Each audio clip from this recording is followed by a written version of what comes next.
Okay, good morning, good afternoon, colleague. My name is Samson. I'm a statistician. I'm working for African Union Institute for Statistics based in Tunis. So I will be the facilitator for this first day of the regional training on national strategy for the development of statistics, NSDS, and advanced data planning tools adapts. So I think that if the place you are, if it allows you, kindly open your camera. But if you are facing a challenge with your internet, I think you can keep it closed, because normally this kind of training should be face to face. But due to the current situation that we are facing with COVID-19, we couldn't meet face to face. So I think we can start with the meeting. So as you can see, the meeting is for 4 days. So from 15 to 18 June. So every day we are going to meet from 9 to 12 GMT. So now it depends where you are, so you can adjust your time. So it will be very good and very interesting training. And then you can see that we are going to cover a lot of topics, and we are going to have a very good day. So what we advise that if you want to, if after each presentation, we are going to have a discussion. So use the chat as can you can ask your question in the chat. I can assure you that as a facilitator for today, I will make sure that the presenter answer to all your questions. So, and then also if you are not talking, just mute your mic, and better keep your camera open if your internet connection allow you, so that we can identify your face, and then also we can have very good training session. Because what we realize that when we organize the training, most of people close the camera, so we don't know exactly who is behind the laptop. So colleagues, just give us 1 or 2 minutes, kindly open your camera, and then we will proceed. So this will welcome for participants, and then also housekeeping information. I will now give the floor to my colleague Phillips, so he can give also some few information about the housing, about to welcome you, of course, and then also some housekeeping information. So Philip, please have the floor. Thank you very much, Samson. I'm Philippe Gafishi. I'm Interregional Advisor at PARIS21. Warm welcome to all of you to this very important regional training on ADAPT and NSDS, which is jointly organized by STATAFRIC and PARIS21 in collaboration with UNECA and African Development Bank. So you are all welcome to participate to this training, and I can see that we are already many. We have many registered participants connected already, and others are also still connecting. We would like to mute ourselves when we are not talking to avoid any background noise when we are presenting. And please, when you have the floor, please introduce yourself so that colleagues can know who is talking. This will be a 4-day training where we'll be having 3 days, 3 hours every day. And as Samson said, it will be very intensive. We will call for your patience, and please do ask questions through chat.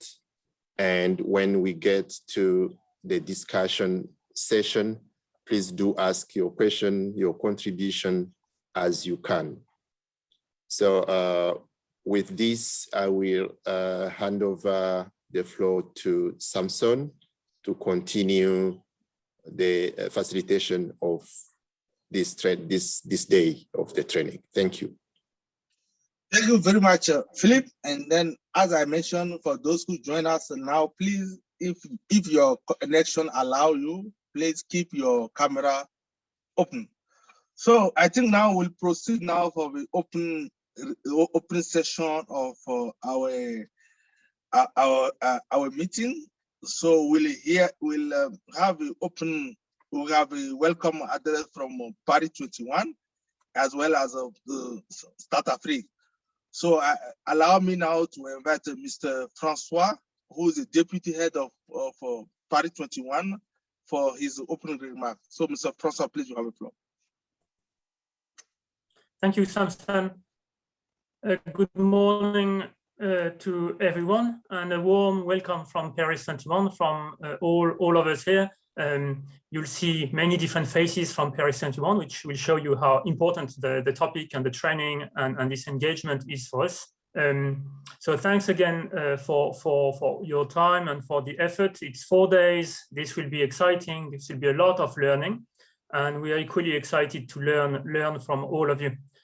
Special thanks and congratulations to our colleague from STATAFRIC, all the team. It's been a pleasure to work with you to prepare this training.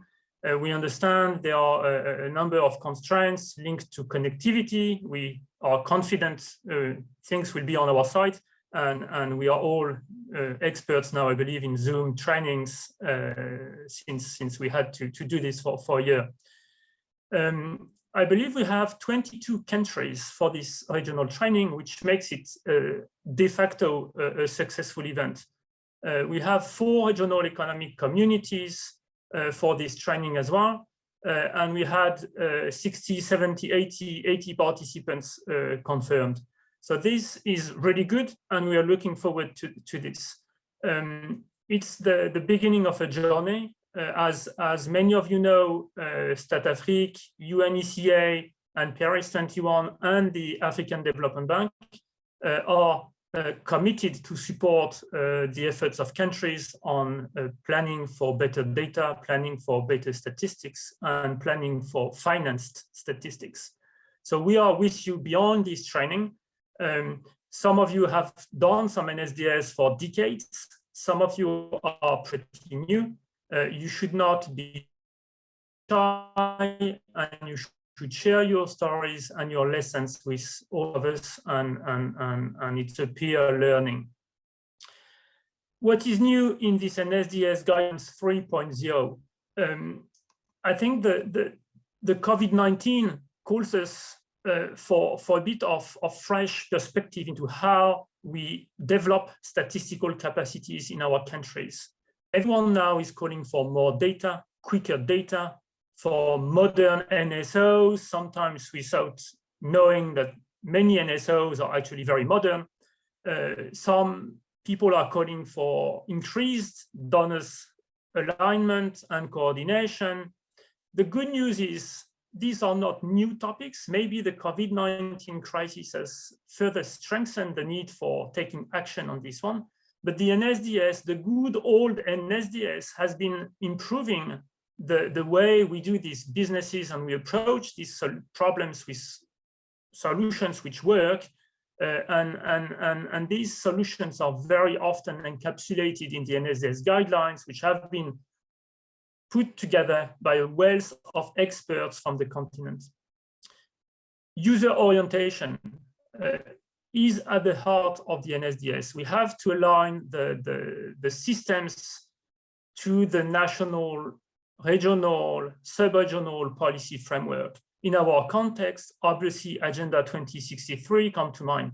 The SHASA is an amazing opportunity to achieve strengthen national systems, strengthen regional systems, strengthen statistical sub-regional systems. So it's a unique opportunity today in this world of crisis to go the extra mile in the integration of data systems, which everybody is asking for. Coordination is key, both within the data producers, both with users, both with donors, and we will hear different stories on how the NSDS can help on this one. Financing, I think it's on the head of everyone here. We all know in a world where national budgets are shrinking, we should not expect for much more finances to statistics. So the years ahead, as we've shown by a few numbers in PARIS21, are pretty bleak for statistics. Of course, we are fighting very hard for more and better financing to statistics, but the well-coordinated, prioritized action plans which can be developed under the NSDS umbrella are a golden opportunity to convey opportunities for investment in statistics. So let's also look at the NSDS as a possible driving force for making statistics bankable and fundable for different donors. I'm sure all these topics will be addressed in the course of our four days. We've tried to come up with some innovative ways of going through the training, addressing different topics. We'll hear how to mainstream different sectors, how to put gender on the map of the NSDS, and what are the lessons learned from the countries who have done it successfully. So a very exciting program. I wish to congratulate all of us who have been working very hard to put this program together, both at STATAFRIC, at UNECA, and in my own team. Special thanks for Philippe and Samson to drive this work. I think we're all looking forward to these exchanges. Don't be shy. Speak your story, speak your questions, and share your experience. I think that's the goal here. So with this, thanks again for your time. We are looking forward to these discussions, and I'm personally looking forward to learning from the country perspective and country experiences. Thank you very much. Over to you, Samson.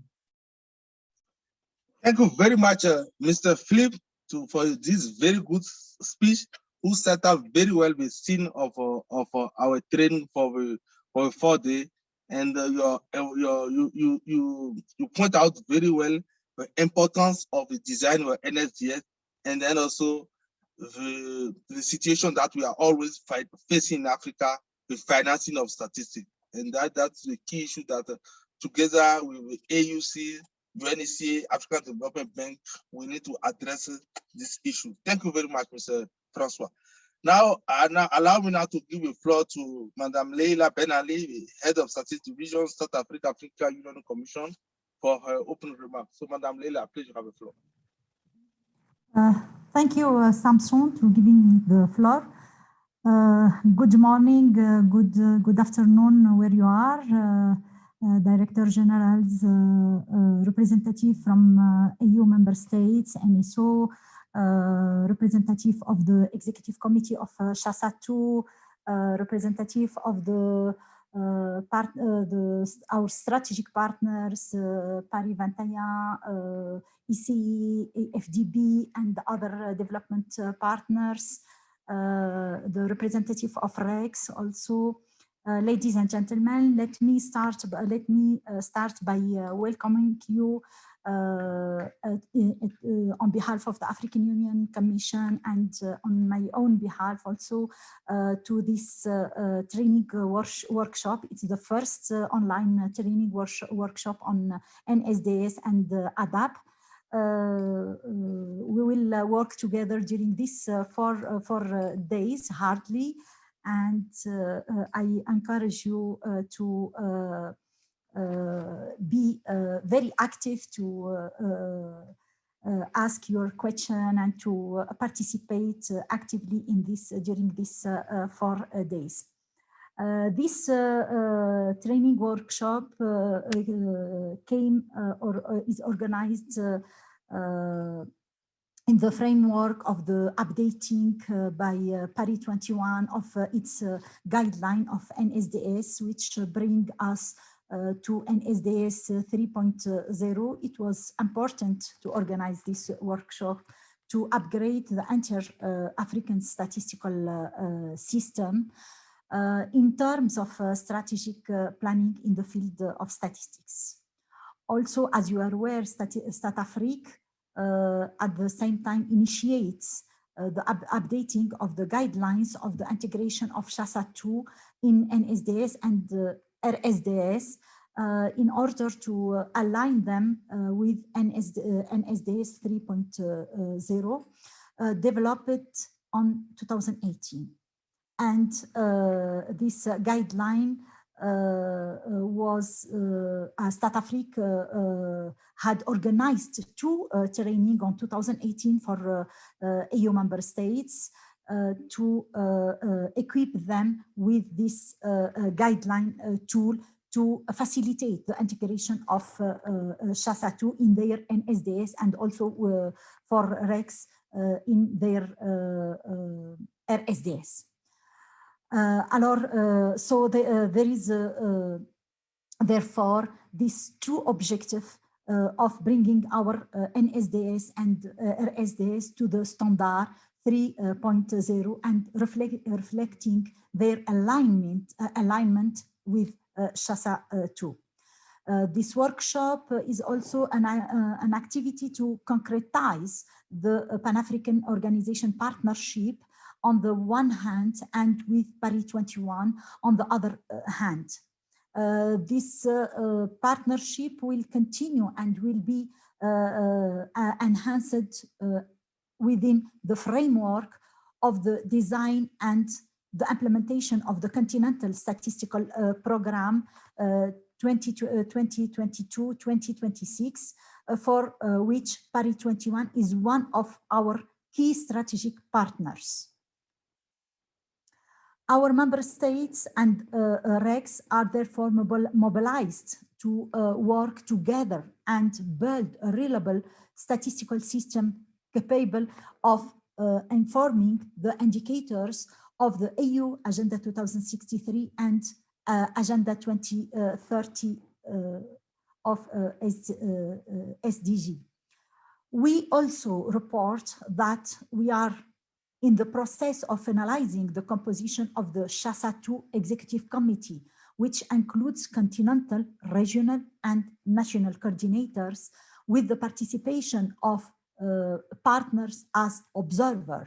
We invite those from countries which have not yet appointed their coordinators to do so, as the Executive Committee is a key organ of the implementation of SHASA2.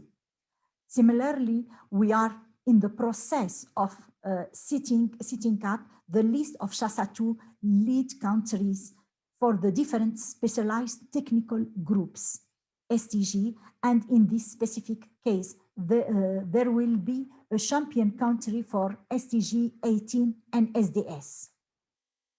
The work will therefore be carried out with this champion country.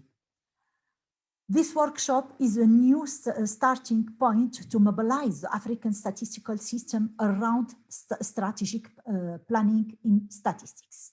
It comes also at a time when we have requests from some EU member states for design and implementation of NSDS. Going forward, technical support that will be provided will be based on the new directives and guidelines provided during this regional training workshop. STATAFRIC will ensure that at the level of the Pan-African organization, these guidelines start to be applied within the framework of our joint program 2021 and above. I reiterate the commitment of the African Union Commission to support EU member states for the alignment of for the member state for their NSDS and for REX for their RSDS to support them to align their NSDS and RSDS with SHASA2. And also we request the strategic partners to work together and coordinate these activities to support EU member states and RECs for the alignment of their strategies to SHASA2. I wish you a fruitful and we are looking for your recommendation and comment to support this activity on the for EU member states on the alignment of their NSDS and RECs, their RSDS to be aligned with the SHASA2. Thank you very much for your kind attention. Very much, Madam Leila, and I think you point out very well the issue about coordination.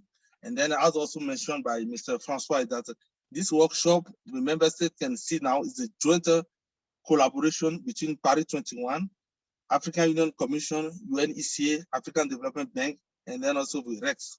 So we are now working together so that we can provide adequate support to member states for the implementation of SHASA, and then also to design the new NSDS and the RSDS also at the REX level. So I would encourage our two guests to be with us. Mr. Francois, if your schedule allow, please stay with us for the whole of the day. And then also Madam Leila, if your schedule allow you, I will encourage you to stay with us because the training will be very interesting. And then I'm sure that you will learn a lot with this module one, who is understanding the data demand and data need for NSDS in modern data ecosystem. So if your schedule allow you, Mr. Francois and Madam Leila, please be with us. So now we'll move to the next item on the agenda, who is the presentation objective, goal, and expectation. We are supposed to have an introduction of the participant, but we know we are now above 60 participants, and then to be challenged to start presenting each of us. But I will encourage you, if you can present yourself in the chat, just put your name and say which organization you are from. For example, for me, I will write my name Samson, as a statistician, African Union Commission. So if you can present yourself in the chat, so it will help us later to know who is participating in the meeting. So we are not good, but when we are taking the floor for any question, please introduce yourself. So we'll move to the next item on the agenda now, which is the overview on the objective, goal, agenda, and participation expectation. So I will now give the floor to Mr. Philip Gafishi from Paris21 for the presentation. Oh, Philip, please, you have the floor.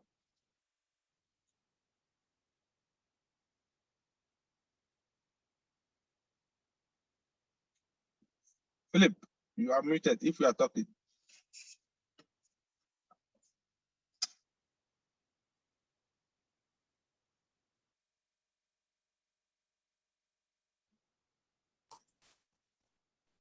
Good. Thank you very much, Samson. Can you see my screen? Yes.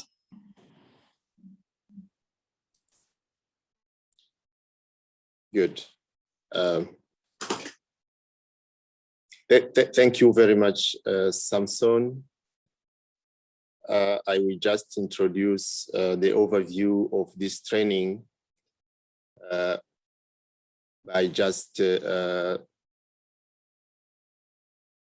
thanking you and just welcoming you again to this training and presenting maybe the countries that are already here and have confirmed their participation. We have Cameroon, Egypt, Eswatini, Ethiopia, Gambia, Ghana, Kenya, Lesotho, Liberia, Libya, Malawi, Maurice, Mozambique, Namibia, Nigeria, Rwanda, Seychelles, Somalia, South Africa, South Sudan, Uganda, and Zambia. So these are the countries that have already confirmed, and we have the regional economic communities that are with us here. We have IGAD, we have SADC, we have COMESA, and we have also AITRS who joined this training as well. So as Francois and Leila were highlighting, we are here with STATAFRIC, UNECA, African Development Bank, Paris21, and also Grid 3, who is with us here and will join later to make a presentation on geospatial data integration. So the general objectives of this training, as you have seen it in the concept note that we have shared, is actually to develop the adequate capacity of the national statistical systems, but also the NSOs and the planning commissions managers to cope with new and rising data demand and coordinate strategically across the national statistical system. But also beyond the habitual, or I mean the usual national statistical system, and coordinate also the entire data ecosystem at country level, but also at regional level. The other objective is to design and implement a responsive NSDS and RSDS using innovative tools and methods in response to the evolving data needs arising from subnational, national, regional, and global development priorities, as have been already expressed earlier by Francois and Leila in their introduction.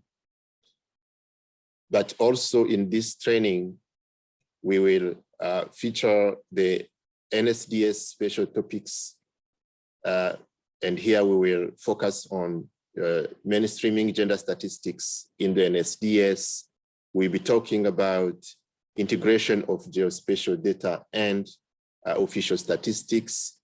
And we will also be talking about how can the NSDS as it is, as we know it, can be adapted to crisis and fragility situations.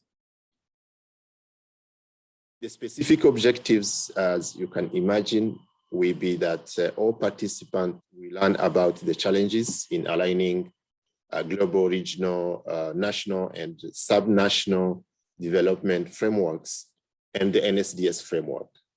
Because here, actually, we will be talking about the NSDS framework, but for what? It should be responsive to the data demand from several levels of policy, development policies. Participants also will understand the process in designing and implementing the NSDS using the new NSDS guidelines 3.0. These are the latest updates of the NSDS guidelines, and also include the holistic approaches to capacity development. And here we'll be talking about the capacity development 4.0, which is more holistic, and the way it links to the NSDS development. And also the challenges to be considered when you develop the the NSDS, taking into consideration the new data ecosystem environment. We will be also talking about ADAPT, how ADAPT can be very useful for statistical planning, including data gaps analysis, and we will also present some exercise, hands-on exercise very briefly.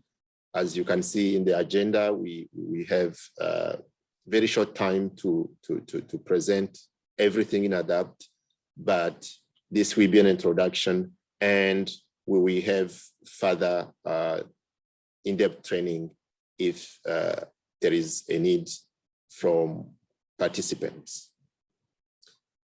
We will also look at how national statistical offices can, and also the RECs can measure the statistical capacity by using the statistical capacity monitor, which is developed by PARIS21 and incorporate several indicators on measuring statistical capacity. We will discuss also the topics, as I have already said, the gender statistics, mainstreaming, the geospatial data, but also the fragility and crisis situation, linking it to NSDS design process. And of course, very importantly, we will also share country practices, country experience, and the challenges that countries face when designing and implementing the NSDS. sorry.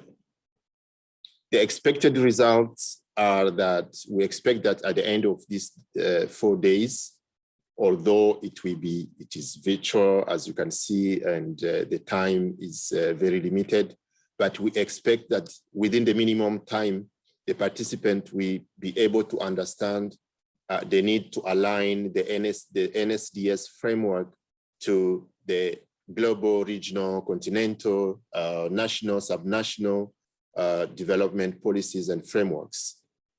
But also participants are expected to understand the need to mainstream SHASA in the NSDS and the RSDS design and implementation process, which is extremely important to harmonize African statistical systems activities and programs.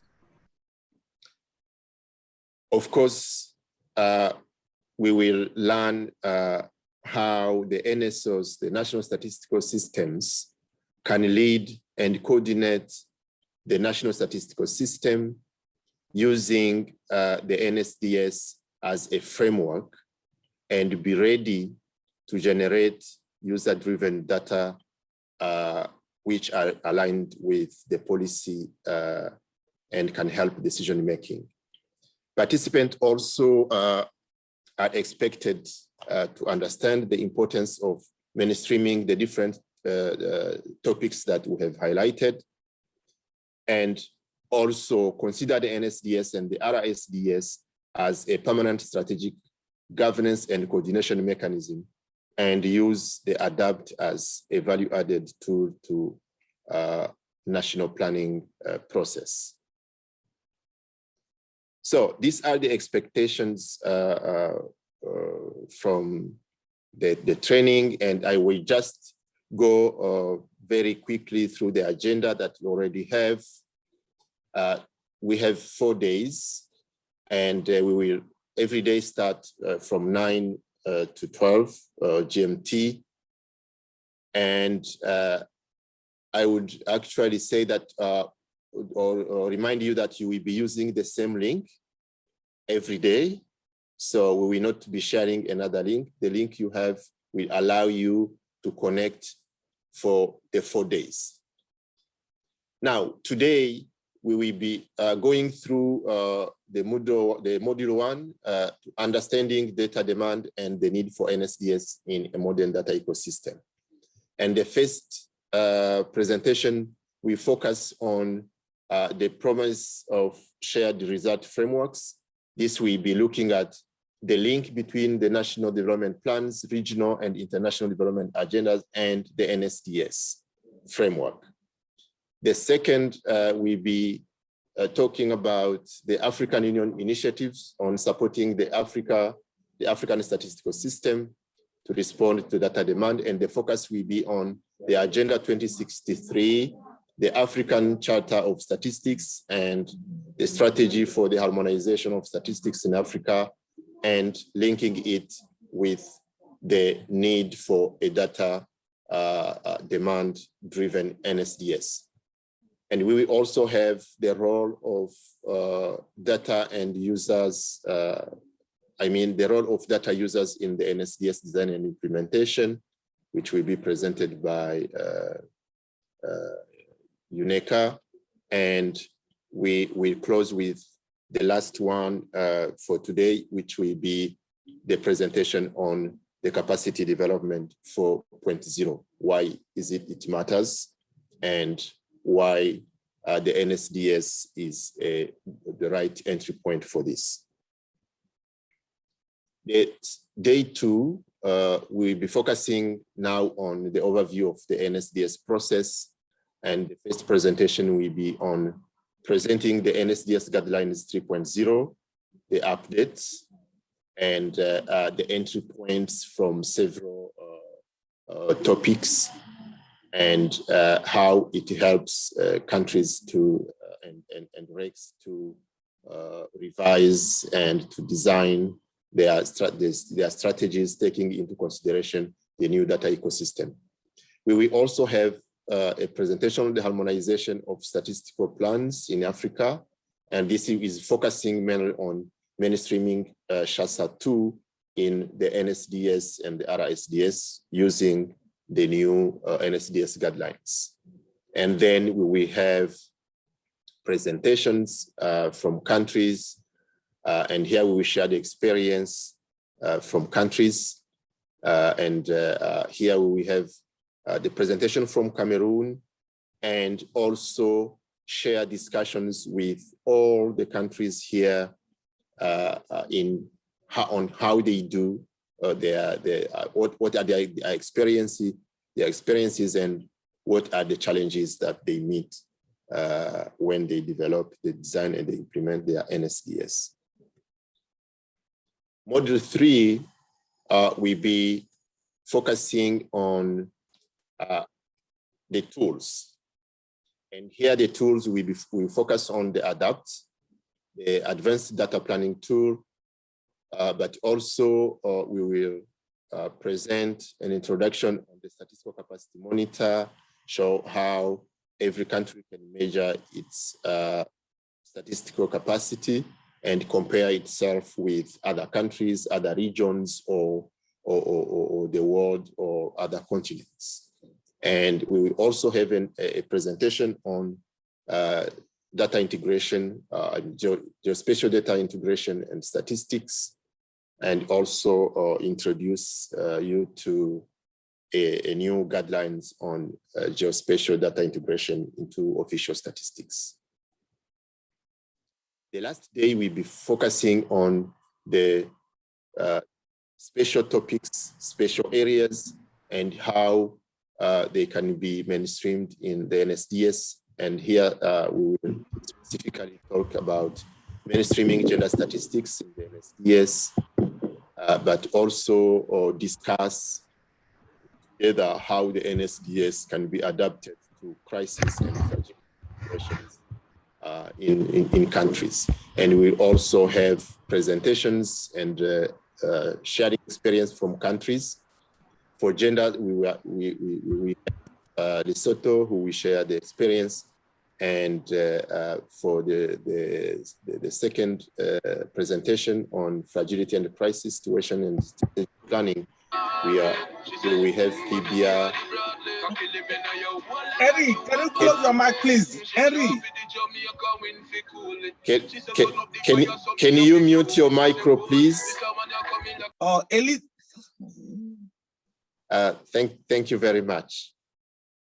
Yeah, I was concluding this this overview by saying that we have Libya, who will share the experience on the strategic planning in terms of crisis, pointing to the COVID-19 situation, and also have the participant also sharing their experience in this. So, and then we will move to we'll have an evaluation and move to the closing remarks.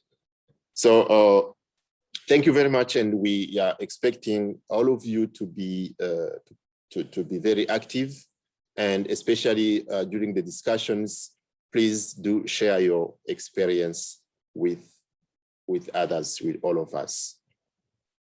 Thank you very much, Samson. I'm done with the overview.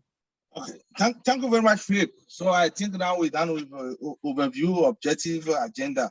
And I just want to comment on the presentation of Philip that Sudan is with us. Maybe you can update the list later and update with our great participant from Sudan. So now I don't know if anybody wants to have a quick comment on the objective. I cannot see anyone. I didn't see any hand, so like we are fine now. So I think open clearly in the chart, introduce yourself. The chart, you can see that people from Somalia, Sudan, Malawi, African Development Bank, EC are presenting themselves. Just put in the chart your name, your title, and which organization you are coming from, so that we can know who is participating in this meeting. So having said that, let's move now to module 1, who is understanding data need and the need for NSDS in modern data ecosystem. So we here almost 20-minute presentation from Philip, the fishing from Paris21. So this presentation will be the promise of a shared results framework, national development plan, and the regional and international development agenda. So I think as we are 2 minutes late, allow me to give quickly a floor to Philip. So Philip, I hope you will use only 18 minutes because we already eat 2 minutes from your side. So please, Philip, you have a floor. Thank you very much, Samson. I will try my best. This presentation is actually trying to show how statistics is important to respond to the data demand, but most importantly, showing the link of the result frameworks coming from national development plans, regional, continental, and international development agendas, and what will be the role of statistics. We produce statistics, of course, for a purpose, otherwise it will not have any meaning. So in all our countries, in all our lives, we have the national development plans that are designed. We have the regional, the continental, and international development agenda. And you can see here, I wanted just to show that we have several national development plans across the continent. We have regional economic commissions or economic communities development agenda. We have the Africa 20, the Agenda 2063 of the African Union, the Africa we want. But we also have the SDGs, or the Sustainable Development Goals, the Agenda 2030. And all of them, they have a shared result framework which we see how they are interlinked, and they are there to be monitored, and to be monitored, we need good and timely statistics.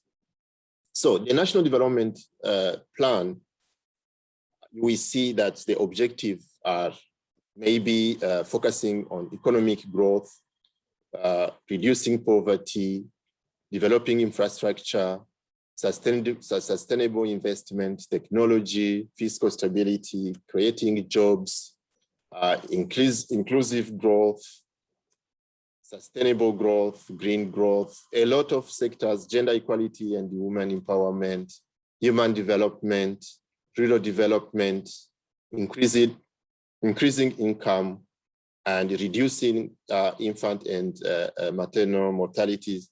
So you have a lot of priorities through the National Development Plan, and all these priorities are defined in terms of targets to meet, and those targets are also defined in terms of indicators to measure. So the National Development Planning draw up a national plan, which is called the blueprint, with strategies and actions to be achieved, and should effect positive change in all aspects of the lives of the citizens, but also a comprehensive and inclusive process that encompasses and consolidates the goals of everyone in the country, of course, to leave no one behind. And they are focused in result framework and are costed. The National Development Plan are, as we have seen, are divided into many sectors that you can see here, as I've shown this. And also, they are implemented by the government, by the private sector, by citizens and communities, by academic communities and other stakeholders who are involved. So the development plans defines the impact the outcomes to reach the impact, the strategies to reach the outcomes, and the programs and projects and activities to implement the strategies and are well costed. So this is how the structure of the result framework is. I will not go through the Agenda 2063 because the following presentation will focus on that, but I will just say that at the level of global development agenda, we have the Agenda 2030, and you can recall that we have 17 goals, 169 targets, and it recognizes poverty as the greatest global challenge, and we have to measure it, advocate for leaving no one behind, and also is a common reference for regional and national development plans. We recall that regional plans and national development plans are aligned with the SDGs in most cases. Now, you can also see that the SDGs targets also the development of statistics. And I can read that it needs for high quality, timely, and reliable data disaggregated by income, gender, age, race, ethnicity, migration, disability, and geographic location. So you can see that the focus of the teams, the special teams that we have selected are also linked with this need, which is expressed by the SDGs. So the statistical systems are code to monitor the 232 indicators from the SDGs. Also, I will mention here that there is a special target which is linked to statistical development, which is the target 17.18 and 17.19, which calls for increasing significantly the availability of high quality, timely, and reliable data disaggregated. And here, I want to mention that PARIS21 monitor this indicator regularly, and you can look at it at the website of PARIS21. But I want to mention that the target 17.8.2 and 0.3 are focusing on the NSDS. If the NSDS are developed and implemented in the countries, if the NSDS also have the required legislations that compile that are in line with the fundamental principles of official statistics, but also if they are fully funded and are well implemented. Francois has raised this question on funding, and I think this is a real issue in all our countries. And we try to monitor this, and we call for all countries to please respond to the surveys so that we can have concrete responses to monitor this indicator. I will go very quickly on this. The other indicator is the target 17.19, and this also is monitored by PARIS21, which is the custodian of monitoring this SDGs indicators linked with the NSDSs and the development of national statistical systems.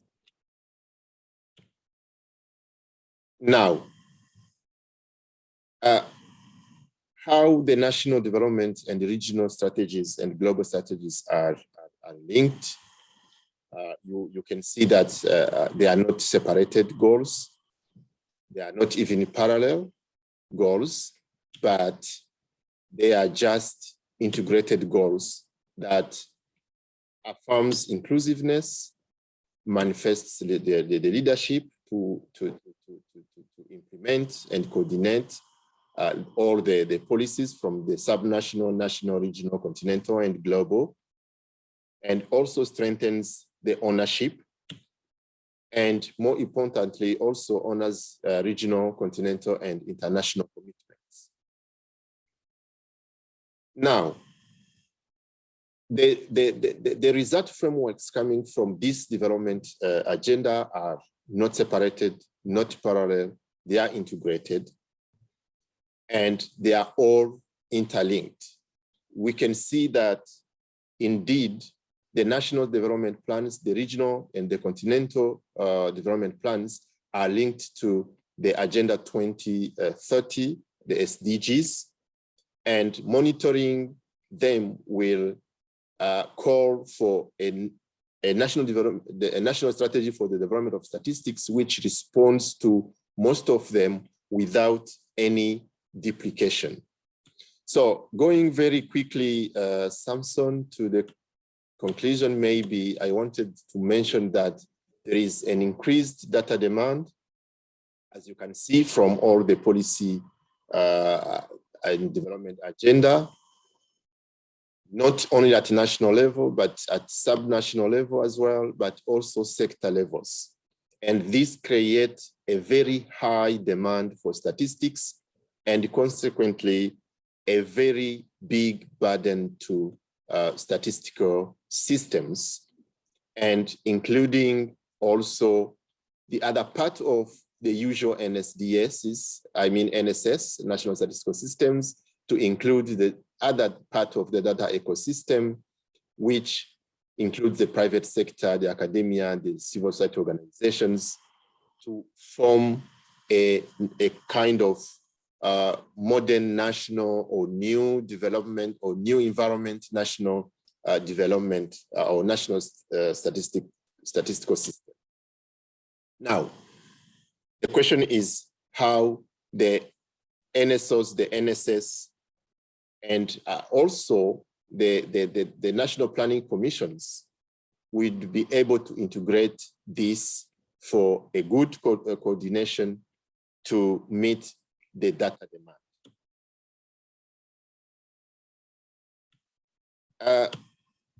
Quickly, the Agenda 2030 and the NDPs, National Development Plans, and the NSDSs can be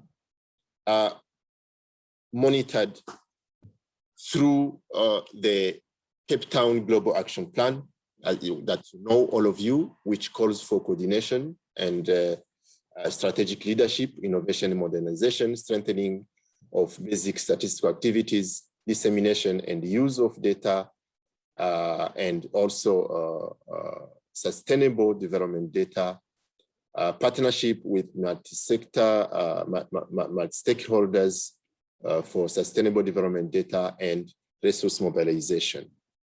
So these are the key points where when we develop the NSDS, we should have this in mind and make sure that the NSDS process, the NSDS framework respond or is a response to these strategic areas. Of course, there are very big challenges, as you know, and this is just the selected ones. I'm sure that the National Statistical Systems and the RECs know better the challenges than myself, and they will express those during the discussions. There is improving, an improving quality of existing data. How do the NSS can improve the quality of existing data already, producing data on new areas, new concerns. For example, using new data sources. I can here mention the big data. I can mention the citizen-generated data. How can we use new methods to complement the data that are already there for the NSS? How can we innovate and modernize statistical systems and production processes? How can we improve the leadership, the management, And the technical practices are also increasing and sustaining financing for data and statistics. Here, I will be talking about actually domestic financing and development partner coordination, which is key for implementing the NSDS to respond to the policy data demand, but also the advocacy to increase the data use, but also data production, and also developing and implementing capacity development of the national statistical system as at large using the CD 4.0. Samson, I'm concluding by asking this question. Are national statistical systems up to the challenges that we have already expressed here? Can national statistical systems at their current state meet this rising data demand within the new data ecosystem environment? Are NSOs ready and have the capacity required to lead and coordinate the NSS and partner with other data ecosystem stakeholders? Is there clear mechanisms for the NSO to coordinate and mobilize domestic and external funding for data and statistics, and how the NSDS can help to meet these challenges? Thank you very much, Samson. I'll conclude by this question or these questions and hand over the floor to you for any question and comments. Thank you very much. Thank you very much, Philip, for this very, very good presentation. And I'm happy that you left these 3 questions on the screen, so that I think now let you open the floor for discussion. And then what I will suggest that if you can't take the floor, you can ask, please keep the 3 questions there. Yeah, I think you ask your question, and then also please try to answer those 3 questions that Philip asked. We have 10 minutes for discussion. So I think please now just raise your hand, and then I'll give you a floor. Over to you, colleague, please.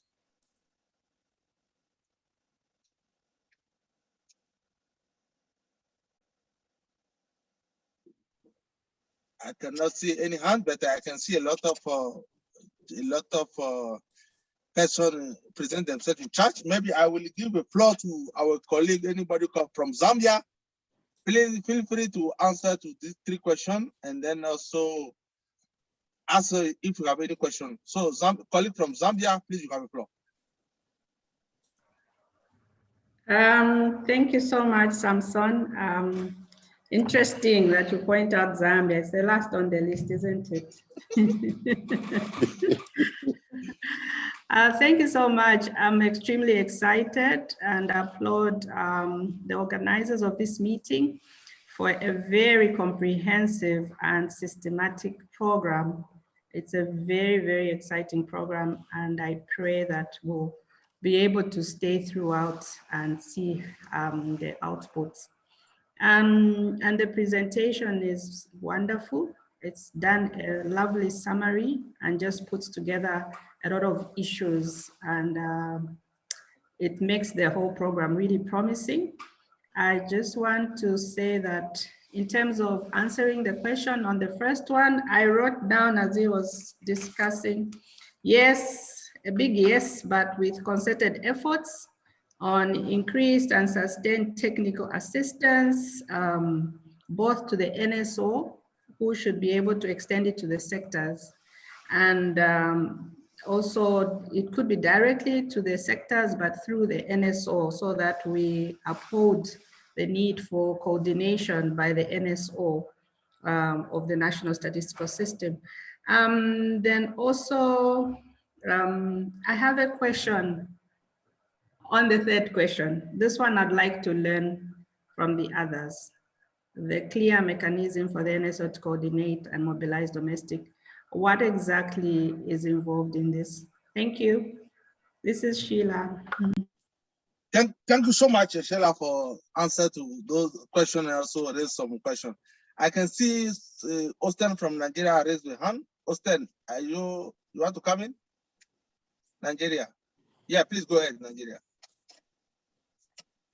Yes, thank you very much, Samson. And thank you for this wonderful opportunity for us to look at issues concerning NSDS again.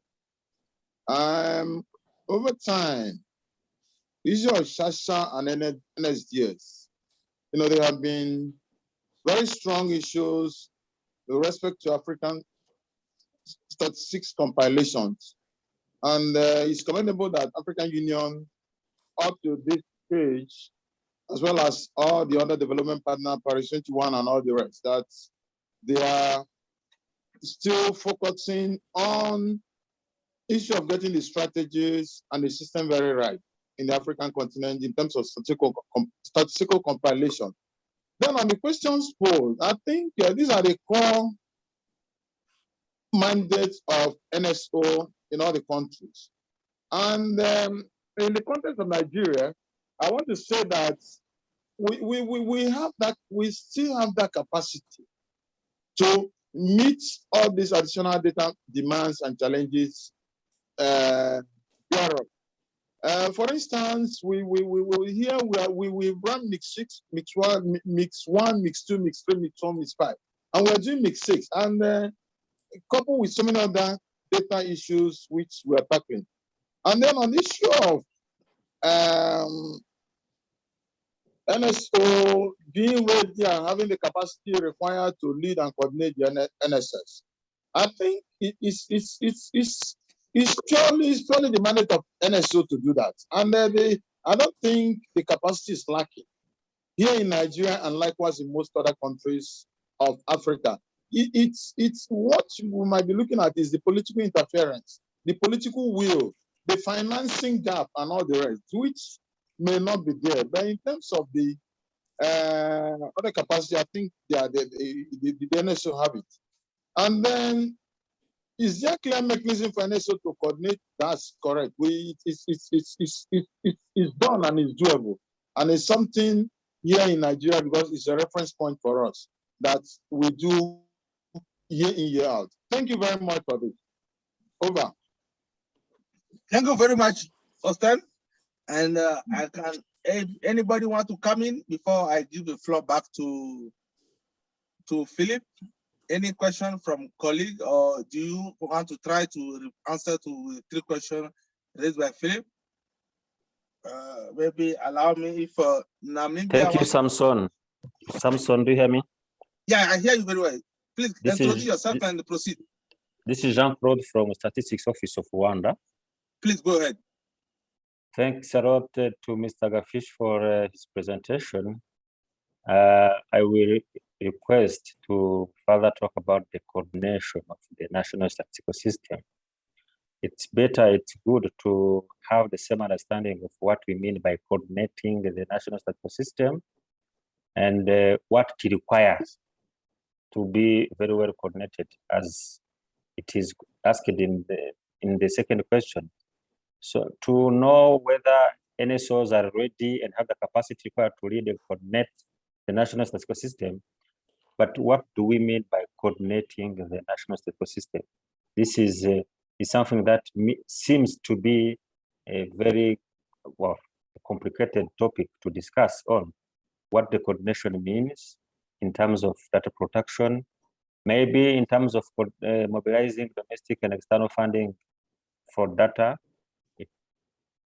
People from financial areas may understand, but what for us that are working in the statistics domain, what do we mean, what do you understand by coordinating the NSS? This is my question. Thank you. Over to you, Samson. Thank you very much, Jean-Claude. And then I can see a hand from Emmanuel. Emmanuel, feel free to introduce yourself and proceed. Thank you, Felipe. I'm Emmanuel Amonu Kobna, Ghana Statistical Service, and Director of Coordination and Program Management. In fact, the questions as we have here are very deep, and I would say there's no straightforward answer to these questions because we need to consider a number of issues. For instance, for NSS to be able to live up to these challenges, there are a number of issues we need to consider. Somebody mentioned the issue of what really we mean by coordination. Apart from that, we also have to look at issues of capacity, financial capacity, technical capacity, and institutional capacity of the various NSOs. And you agree with me that we may not be at the same level. Given the recent requirements, particularly in the areas of big data, you realize that it's an emerging area where we will need to build a lot of capacity to be able to live up to the required data demand. So these are some issues that we need to ponder over in the course of this 4-day training and see how best we can think through and then get answers to them. Funding is key. You can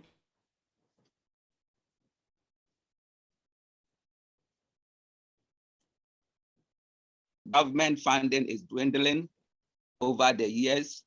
Development partners are getting fatigued. So how do we galvanize our efforts? How do we mobilize resources? What are the strategies? We need to think through all these things so that we can live up to our mandate as national statistical offices and then the NSS for that matter. Thank you, and over. Thank you very much, Emmanuel. And then I'm agree with you that last third question that Philip asked, it is a very good question. And then I will give the floor back to him again now to try to answer to the question and comment also from Zambia, Nigeria, Rwanda, as well as from Ghana also. And then I don't know if Madame Leila, Mr. Francois, they are still connected. I can give the floor later if they want to say something about the last question. So, Philip, please, you have a floor. Thank you very much, Samson. And thank you all for your very good comments and contributions. Indeed, I think Emmanuel from Ghana Statistical System gave a clear answer, actually. I'm not trying to answer these questions because answering these questions maybe will take us to develop and strengthen the national statistical systems for 4 years. What I want to bring in here, as Sheila said, thank you very much, Sheila, to be very optimistic.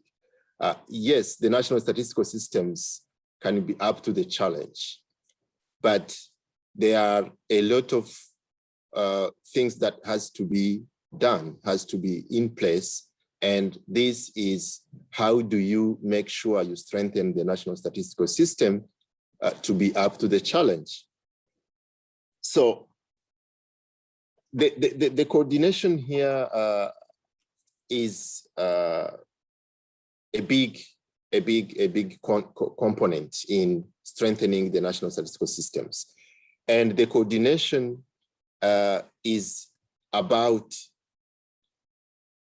aligning first the national statistical products to the data demand, make the production user-driven, and coordinate the production, the dissemination of your products, and this actually calls for a good NSDS.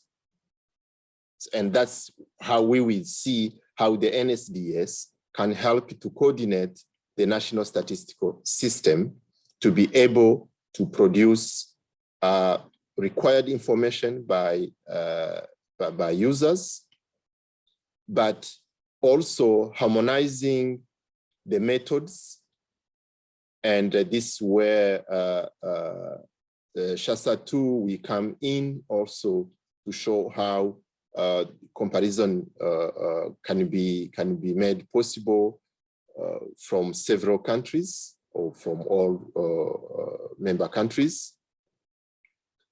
And also coordination means also the role of the NSO.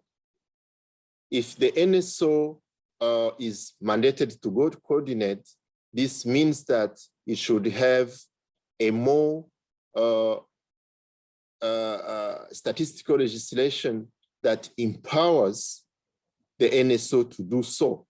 And the NSO should have the capacity to do it, not only coordinating the MDS, the ministries, departments, and public agencies, but go beyond and coordinate the data ecosystem, including the private sector, the civil society organization, and the academia within that sphere of the data ecosystem.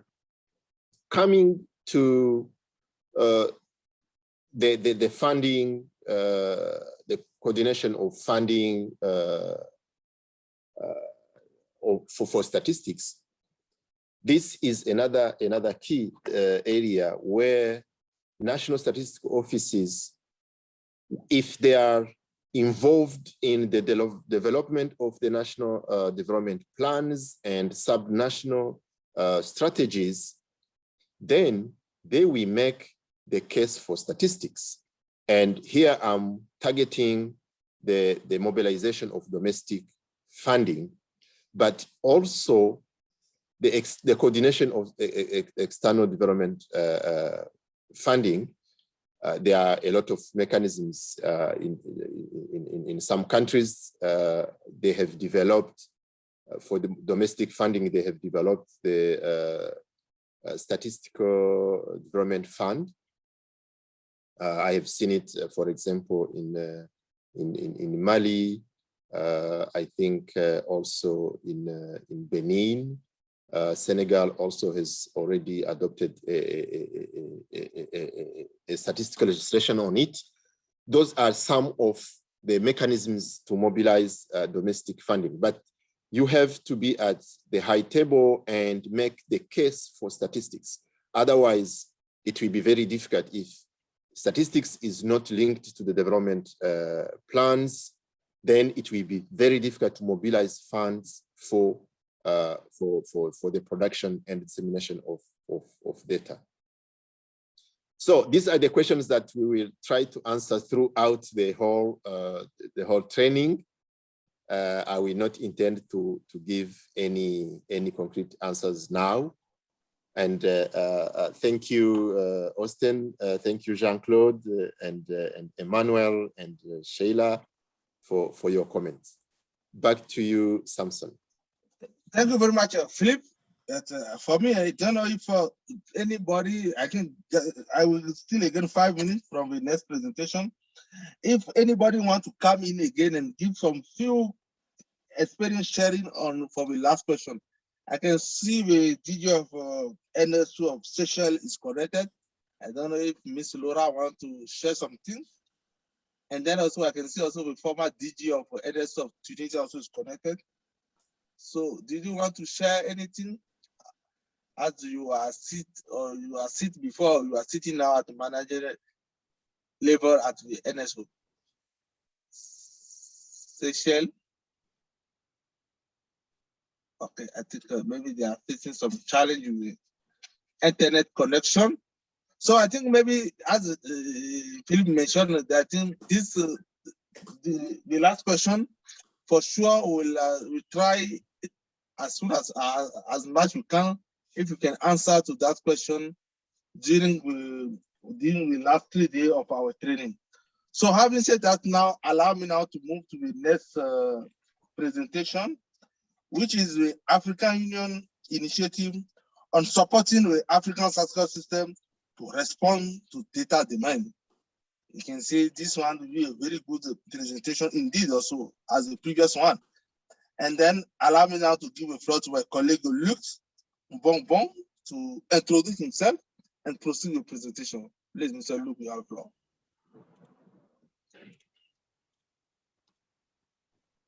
Thank you, Samson. I'm Luke Mbong from STATAFRIC. I'm working there as an advisor for the implementation of SESA 2. I may try to share my presentation with you.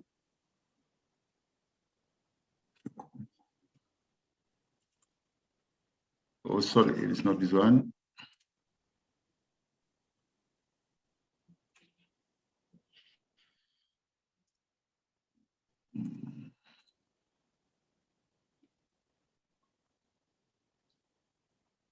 Where is it?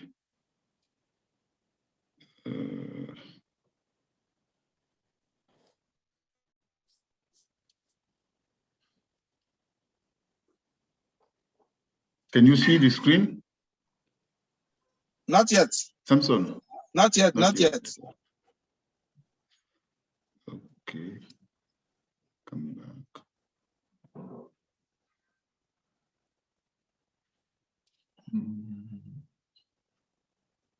Then I have a problem. Or Just maybe Elise can assist you. I can share it for you. Mr. Luke.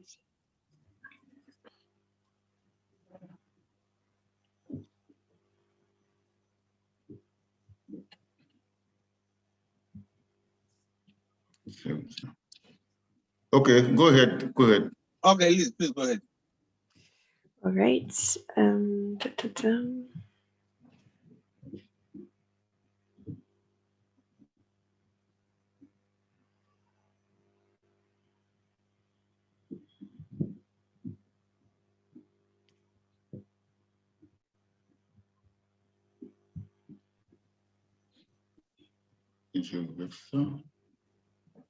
It's still coming.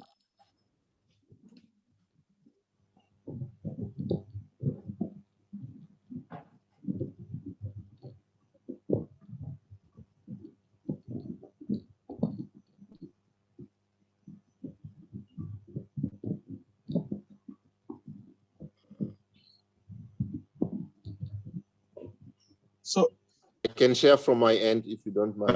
Let me. Yeah, Oh, I it's think it's there. okay now. Yeah, Elise, please proceed.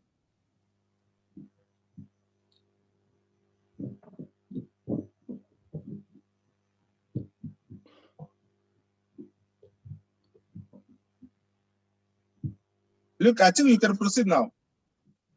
Look. Oui. You can proceed. Can you see it? Yes.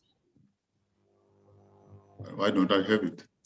No, it's shared by Elise. So just look at the screen and proceed. Okay. Yes. Just let me know when you want me to change the slides. Okay.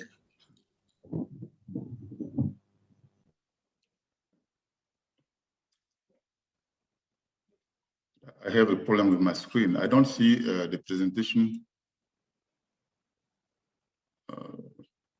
What is that?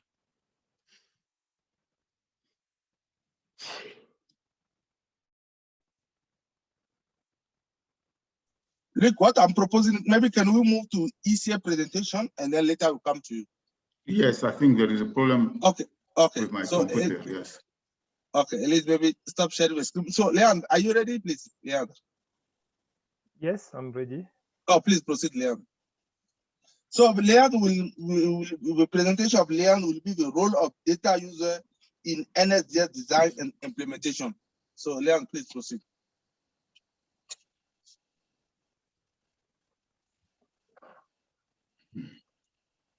Okay. Okay, thank you, Samson. As you can read from the title and as presented by Samson, this presentation is going to we are going to highlight the role of user in our work, the work we do in official statistics, but mainly in the NSDS context. So Oh, I think that the slide has moved fast. Okay. So you can see here some cards I've put on this slide. I think we all have already seen this brand of this Toyota Land Cruiser. This developed by Toyota is one of the reliable and robust car produced by Toyota. And if you look at the two first pictures, starting from the left, you see that these are two recent models. They have the same base frame or chassis, the same engine, and also share several components together. But if you want to buy them, you see that the price are different. They are different because the first one on the left is a luxurious car. The second one is a base model, so a standard base model. So you see why they are different, because they were made to respond to the need of different users. There are people who like standard cars. There are others who want to have luxurious one with different options. So if you now compare this to the last picture on the right side, you see that the last picture is a Toyota Land Cruiser that was made in the 60s.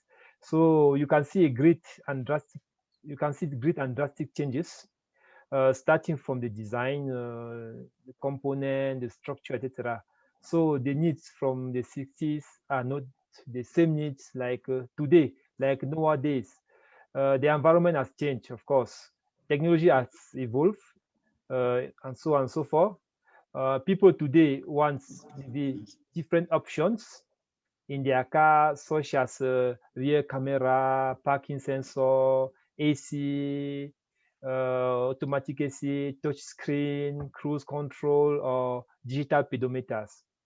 So this is to show that any product should provide value to customers. For this, businesses need to understand users' needs to be able to innovate products, services, and capability to fit these needs. Official statistics is not a site on this well-established knowledge.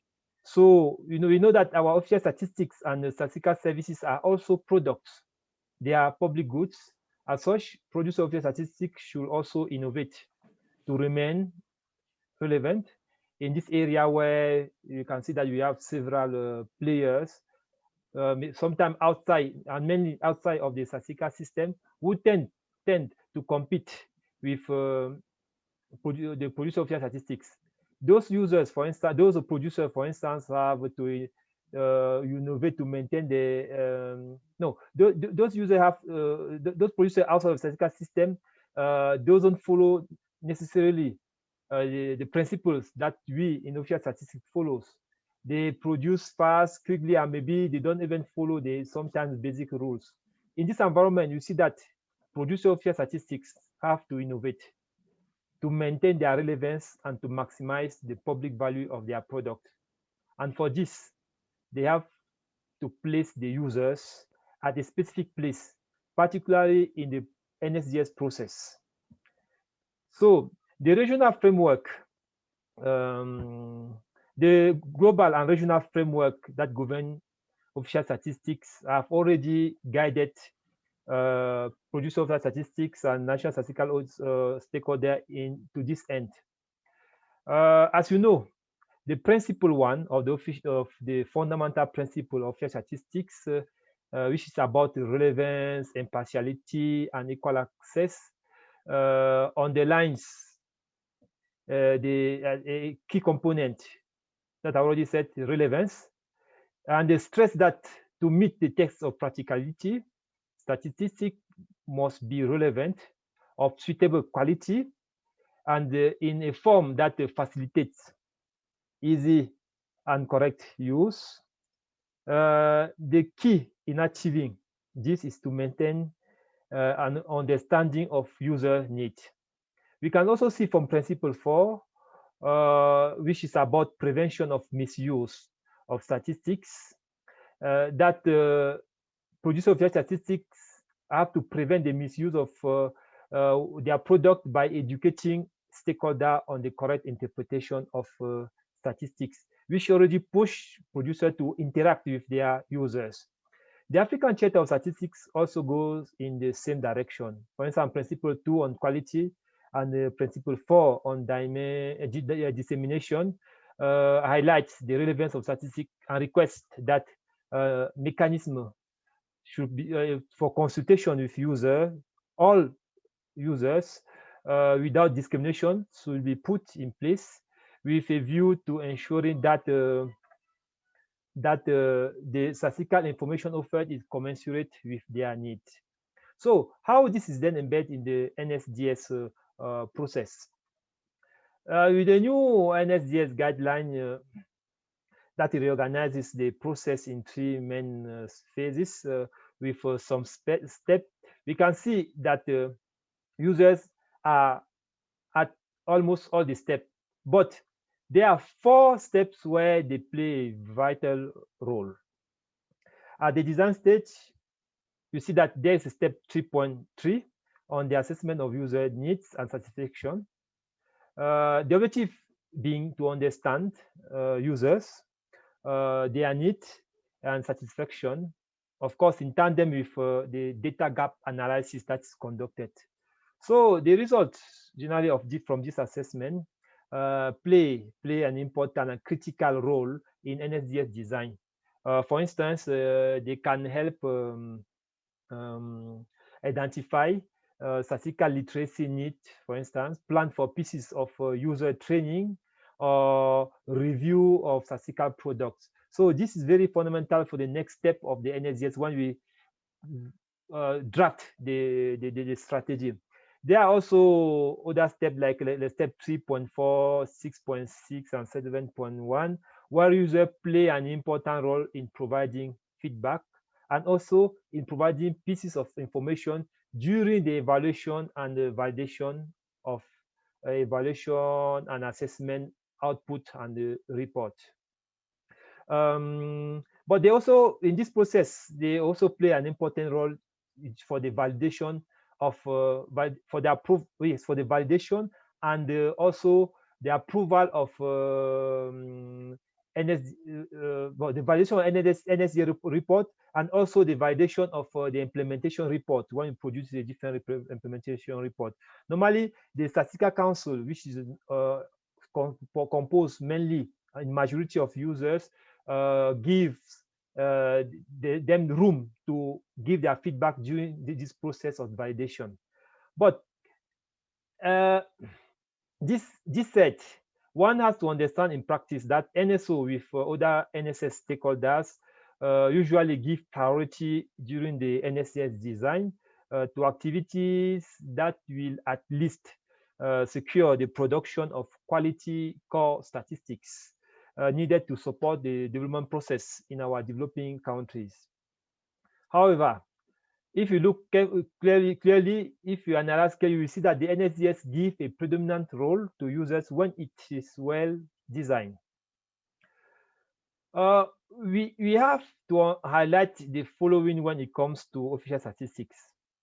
This is an element, the key and fundamental element here in official statistics: relevance, trust, and confidence. We see that relevance is not only for statistics and statistical output, but it's also about the relevance of producers in this world of internet, where we have other producers outside of the NSS who can be considered as a competitor of statistical system stakeholders. They produce sometimes what people need. They produce information that are sometimes actual. They are not bound by the principle of official statistics, so they publish fast, sometimes often, and also sometimes with limited rules. So in this environment, you see that users play an important role in terms of providing, judging if our product is relevant. So if the statistical system is still relevant. So interacting with them help us to reinforce this relevance and make sure that what we produce fit their needs is exactly what they need. Like the example illustration I've done at the beginning with the Toyota Land Cruiser. So try to produce something that meet their needs. It shows that it's relevant for them. Of course, we are following the principle that guide our productions. So the users also play an important role in building trust and confidence in what we are doing in the area of official statistics. I will make an illustration for that. But we can see users are also like a means to review and update our priorities. When we develop an NSDS, of course, they are consulted during the design phase and so on. But during the implementation, the needs may change, priority may change. Maybe there are additional elements that need to be taken into account. It's only when we are interacting with users that we can identify those things. If we still sticking on only the NSDS we are done without looking at our user during the implementation phase, we may miss the opportunity to produce elements that are relevant for them. So that's why they play an important role here during the review and the update of our priority, particularly when we move to the production of the annual work plan, which comes from the NSDS or the multi-year work plan, and take into account other priority and other emergency activity that were not accomplished. So, and you see, with this interaction with them, it helps to improve the value of the strategy, the NSDS we develop. Now, to see, for instance, to illustrate this case where interaction with user can help us to improve our product, I just want to share with you an experience we had with in a country where there was a meeting with media journalists to get their feedback, to see their perception of the work that was done by NSO. This was made almost 2 years ago. The group, there was a focus group. The group was composed of journalists from the public and private media. We also had the representative from the NSO and the National Statistical System stakeholders, others who attended the session, but they were not, they didn't intervene during the session. They were like observers to see, to listen.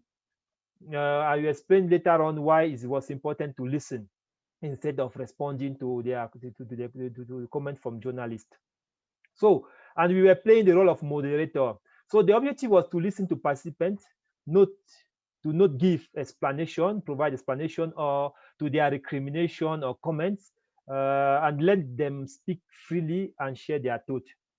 From the slide, you can clearly see that there were issues related to relevance of statistical product. We were saying your productions only satisfies the government.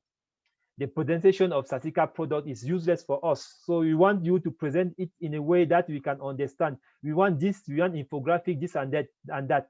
We want that NSO also produce what we want. You see, this they were questioning the relevance of what NSO was producing. Why? We know that according to the principle of official statistics, we have to be relevant to our users. They also question trust and confidence. For instance, one journalist was saying that as a public institution, NSO cannot produce data against the government. So they question the data produced by government. So you see, their trust in what the NSO is doing is questioned. So, and if you during the discussion, the journalists also even suggested a direction to follow to address the issue related to trust and confidence. Yeah. The focus group happened. It was after the NSS was designed. Now, from the conclusion, from the result of this focus group, the NSO now found the way to now try to address this issue on trust and confidence, and updated subsequently their work program to include activities that will help them to, for instance, reinforce trust in their official statistics. They were saying that they have to invite sometimes journalists in their activities, for instance, in data collection, to let them see how the they collect data, they process data, and so on to show their credibility. So now for the relevance, they understood that they have to maybe to produce more infographic. They have to maybe produce briefing, call it again, briefing notes, or also data stories that will help now to provide information in a standard way, in not a big document, something light with infographic, with direction to understand data. You see, so you see, this interaction is something that's quite important in the work that is done by producer of statistics and in the implementation of the NSDS. But it requires continuous dialogue, interaction with users, because they are our client, of course. But a prerequisite for this is what we call the culture shift, because we try to interpret, we provide services taking the place of users. We want to take their place and serve them. So this means that the shift is essentially from providing to listening, understanding and serving. So which means that we, producer of statistics, we have now to listen, to serve better. It is about shifting. It is about a shift from our mentality of dissemination to interaction with our users. We have to learn from them before informing them. We have to let them talk, listen to them, and from what they have said, capture elements that can help us to improve our service delivery and our statistical production, for at the end produce something that is relevant to them and something they use. So we have to produce now. It is about producing OFIA statistics, not on the producer side, but from the user's point of view. Of course, when we do this, we are already bounded by the principle of OFIA statistics. So, and this requires us to put users at the center of any process, any activities. And by doing this, and for this, to this end, we have to have regular contact with them. We have to update their needs during the interaction, because today's need is not the same of tomorrow, and also because we have different and various users and their needs are also different. We have to consult them. We have to establish a feedback loop where we listen to them and we respond to them, telling them what are our limitations, what can we do, and try to work in a close collaboration. So this will help us to give a considerable value to the implementation of NSDS, and make sure that what we do is relevant to our audience. So thank you, and over to you.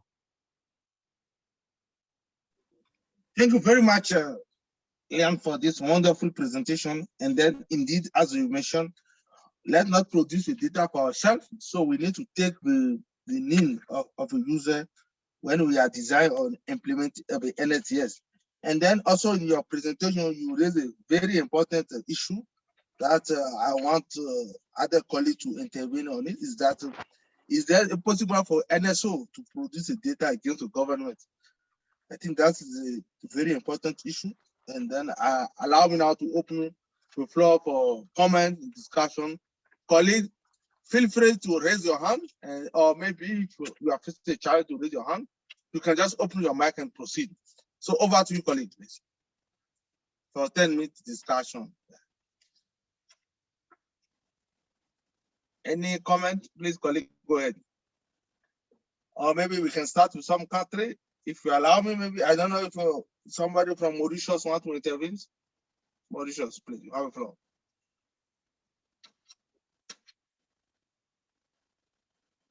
No one from Mauritius? Okay. Is there any participant from Kenya who want to comment on the presentation made by Leon? Kenya? I cannot see any reaction from Kenya also. What about Namibia? Anybody from Namibia want to interact?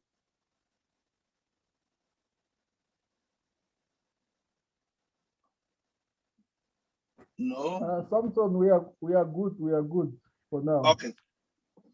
Yeah, Isaac here. Okay, thank you, Isaac. All right. Okay, so I can see Philip. Philip, go ahead, Philip. Yes, thank you, Samson, and thank you very much, Leandro, for this great presentation, which actually calls for user-driven data production, and that makes more relevant, I mean, the national statistical systems more relevant and fit for purpose. My only question was on the expressions from the journalists, for example, taking the journalist as one part of users of the national, I mean, the data users. When the journalists ask to be involved in the production process, to be sure that the production of data is independently produced. Do you think this is really a way to go? Because I can, my point of view is that journalists are not specialists in terms of data production, and they will not play the role of data police. I think there is another way of building the trust for the data, the data which is produced by the national statistical systems, but also the trust in the national statistical offices. But if we allow journalists to be data producers, I think that will be a kind of involving them in an area where they are not specialists. So I think we will have to look at the trust issue as a critical issue, and maybe see how we can handle this. And one of these, you mentioned it already, is communication. How do you communicate your data? How do you communicate with journalists? How do you train journalists actually to use the data that you have produced? And also, don't have any preference in terms of disseminating data. If you disseminate data, disseminate it for all users at the same time, and all will have access to data without any discrimination. But I don't see journalists being data producers and being involved in all the data production. If you call a journalist to come and see how you are computing national accounts, I think that will be too much for him. Thank you very much. I don't know what is your advice on this. Thank you. Thank you very much, Philip. So I think Sheila from Zambia also raised her hand, but I will suggest her before you ask your question. I want your view on the question just Philip raised now before Leon will answer to the question. And then also, is it possible from the National Statistical of Zambia to produce the data against the government? So please try to address those two questions and proceed also with your question and comment. So Sheila, you have the floor. Thank you so much for the presentation and also the comments from Philip. I just wanted to share also, I was wondering, we've had a process as a statistical office from as far back as April 2003, where we've been dating journalists on the last Thursday of each month when we produce what we call a monthly statistics bulletin. So we do get in one house, we've been getting in one house over 20 journalists. And the idea for coming up with this was to try and afford them an opportunity to ask questions and also learn, because in there you get discussions. They'll ask you, what does this mean? Okay, if the inflation is this figure, what does it mean? So over time, our wish and desire has been that they get to learn, but it's not been an easy one. Many instances, you still do see them producing exactly what's in the monthlies, what they will put in the newspaper, which is okay, because at least we know they are not misinterpreting any information. But to also expect them to learn, as the last comment goes, it would be very difficult. I mean, even within the National Statistical Office, we've got specialists in different areas. I just want to share that we have now designed an MOU, a Memorandum of Understanding, which we are yet to implement. But this one is with one of the communication institutions. It's a training institution which trains journalists. So our Memorandum of Understanding is two-way. One is to afford the journalists to learn about statistics and how to report on basic statistics, how to interpret it. But the other way, which I would like to point out, is from our end, for the statisticians to learn how to report in the manner that journalists want. From Leandra's presentation, I think there was one where they said they need to give us information in a certain format.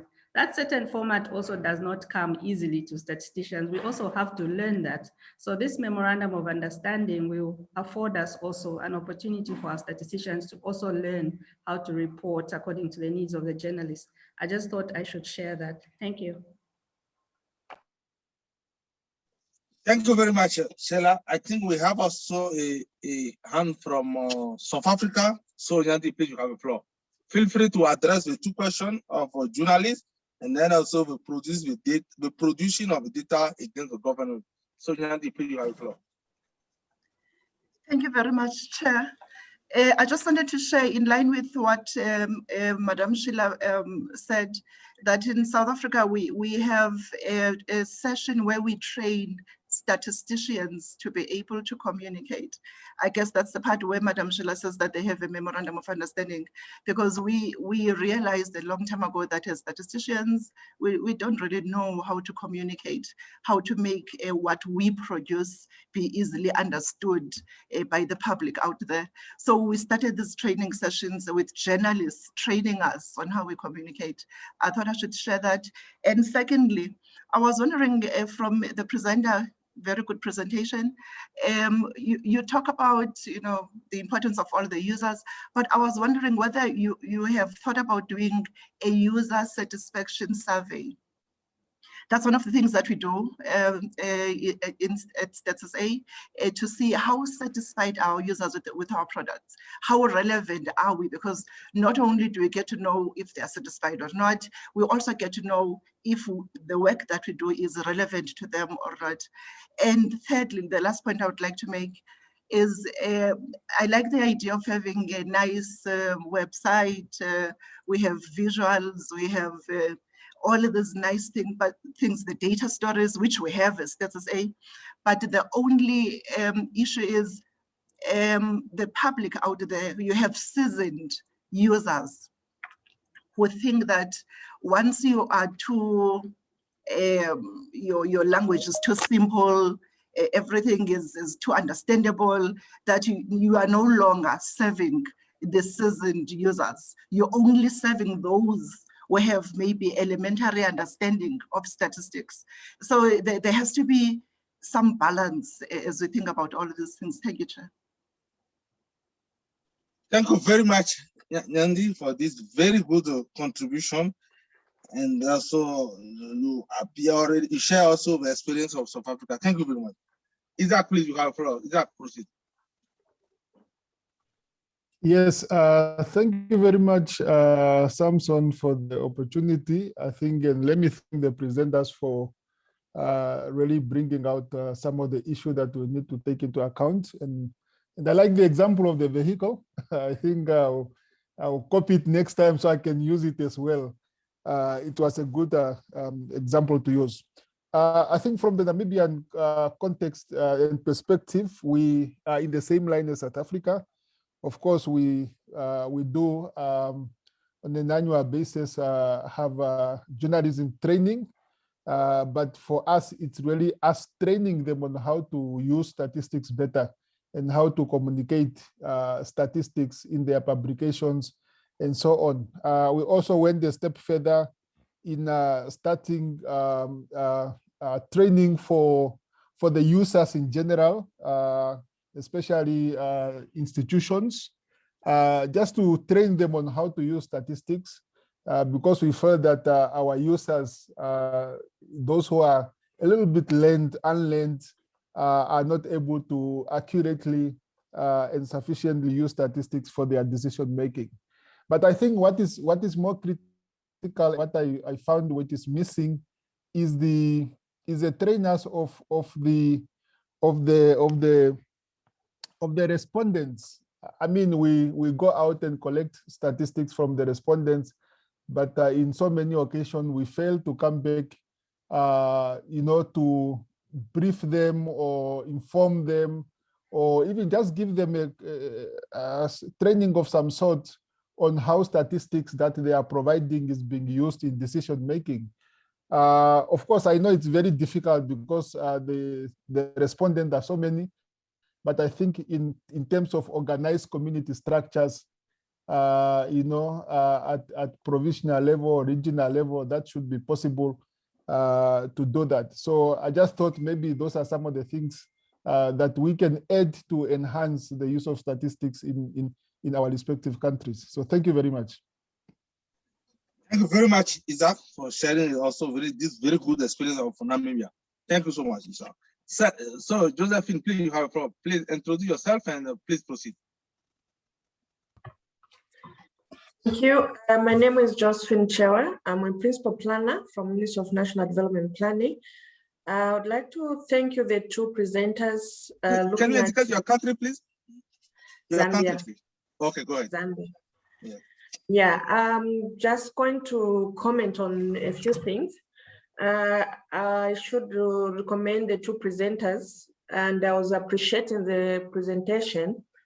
I know I'm working with Madam Sheila. I've worked with her, I think at the time I was a demographer in the National Statistical Office. She was my immediate supervisor. So I know she will say, what does she want to comment? Now I'm speaking from my portfolio currently.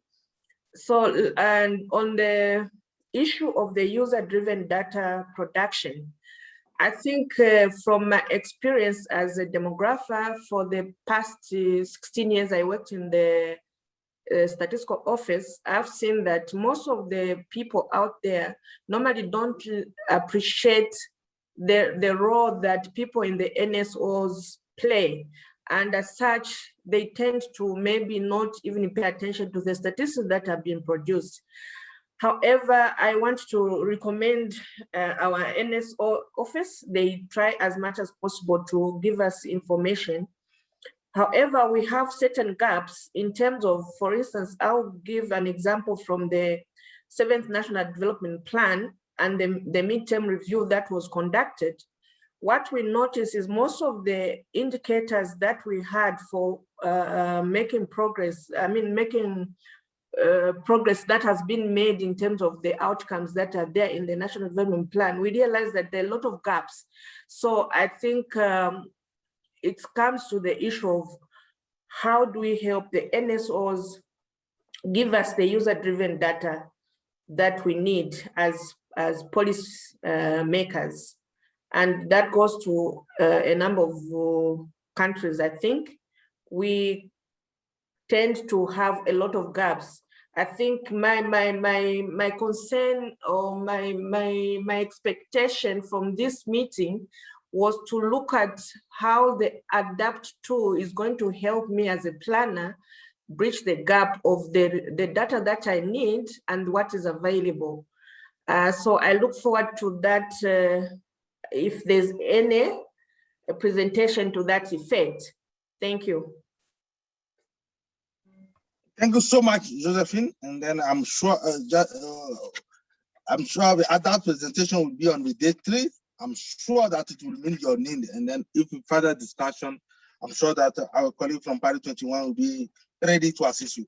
So allow me now to give a floor back to Leon to try to answer or comment on the experience, on the comments from colleagues from South Africa, Namibia, Zambia, also the reservation made by Paris21 on the involvement of the journalists on the data producing system. So Leon, please, you have a floor. Okay, thank you, Samson, and thank you to colleagues who have taken the floor to share their experience and also to make their comments. You can understand from what have been said that that interaction with users is very central in the work we do in official statistics. So it's based on what, for instance, in Zambia, in South Africa, also in Namibia, it's based on what they found, their interaction with the different users that guides them to, that push them to undertake the different trainings and different training, and also to implement the activities they share with us here. For instance, that the training of statisticians to improve their communications, how they report their data. So it's because if they understood that their users are complaining, they don't find themselves in what they produce, maybe because their report was very it was big and full of a table of maybe 3-4 entries. That's what you used to see in some of the NSOs. So, but what you wanted to highlight here is that users should be at the center of whatever we do in official statistics. But of course, we cannot satisfy all their needs, of course. But when it's possible, we have to do it. When it's not possible, we have to inform them and explain our limitations. So we need to have this interaction. If we cannot, we say that we cannot. Sometimes even their need, it is difficult to implement. And in that case, maybe we can help them to reformulate it. So to give to express it differently in a way that we can now be able to address them. So that's why what we highlight here is that interaction, continuous interaction with users. About the user satisfaction, yes, this is something also that we suggest, we recommended in the guidelines ECA has developed for establishing a robust user engagement strategy. But there's one limitation with the user satisfaction surveys, is that it helps you to see if they are satisfied or not.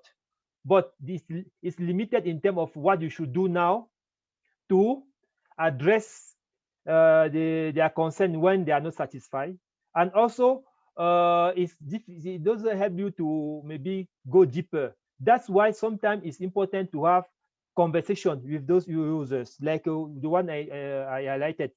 Conversation with journalists, conversation with maybe policymakers, conversation with researchers. So we have to first of all identify who are your users, and from there you make a segmentation and try now to, after maybe a satisfaction survey, go further in a discussion to understand exactly, to master their concern, and also discuss with them to see how you can now address, NSO can now address these concerns.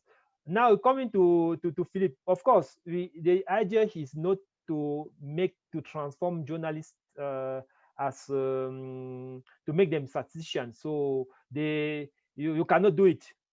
Even when we say data journalists, they are data journalists, but they are not the one who, they don't have the capability to undertake a survey, a comprehensive surveys with data collection, data analysis, and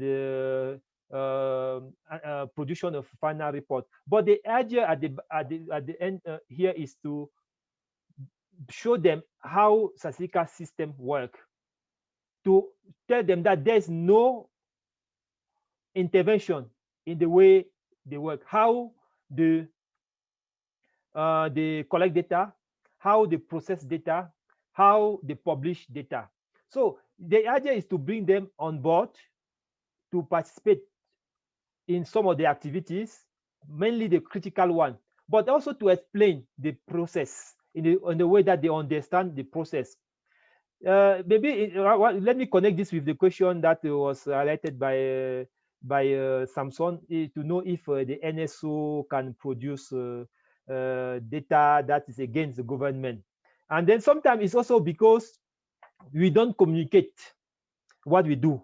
We don't maybe write best practice. I know, for instance, in one NSO where they published the poverty indicators, they produce the poverty indicators, but because the government was in negotiation with the World Bank and IMF, the government asked them to wait, you see, but they didn't publish the figures as they planned. But what they have done is that they put the figure in embargo and provided a deadline where they have to publish the figure. So sometimes you have to communicate to tell the government that, or to the users, that this data should be maybe from embargo, and embargo from this date to that date. So we have to communicate. We were in one country where they collect data, they produce a report, but the report was with the minister for 3 months. People were waiting for the minister to sign off.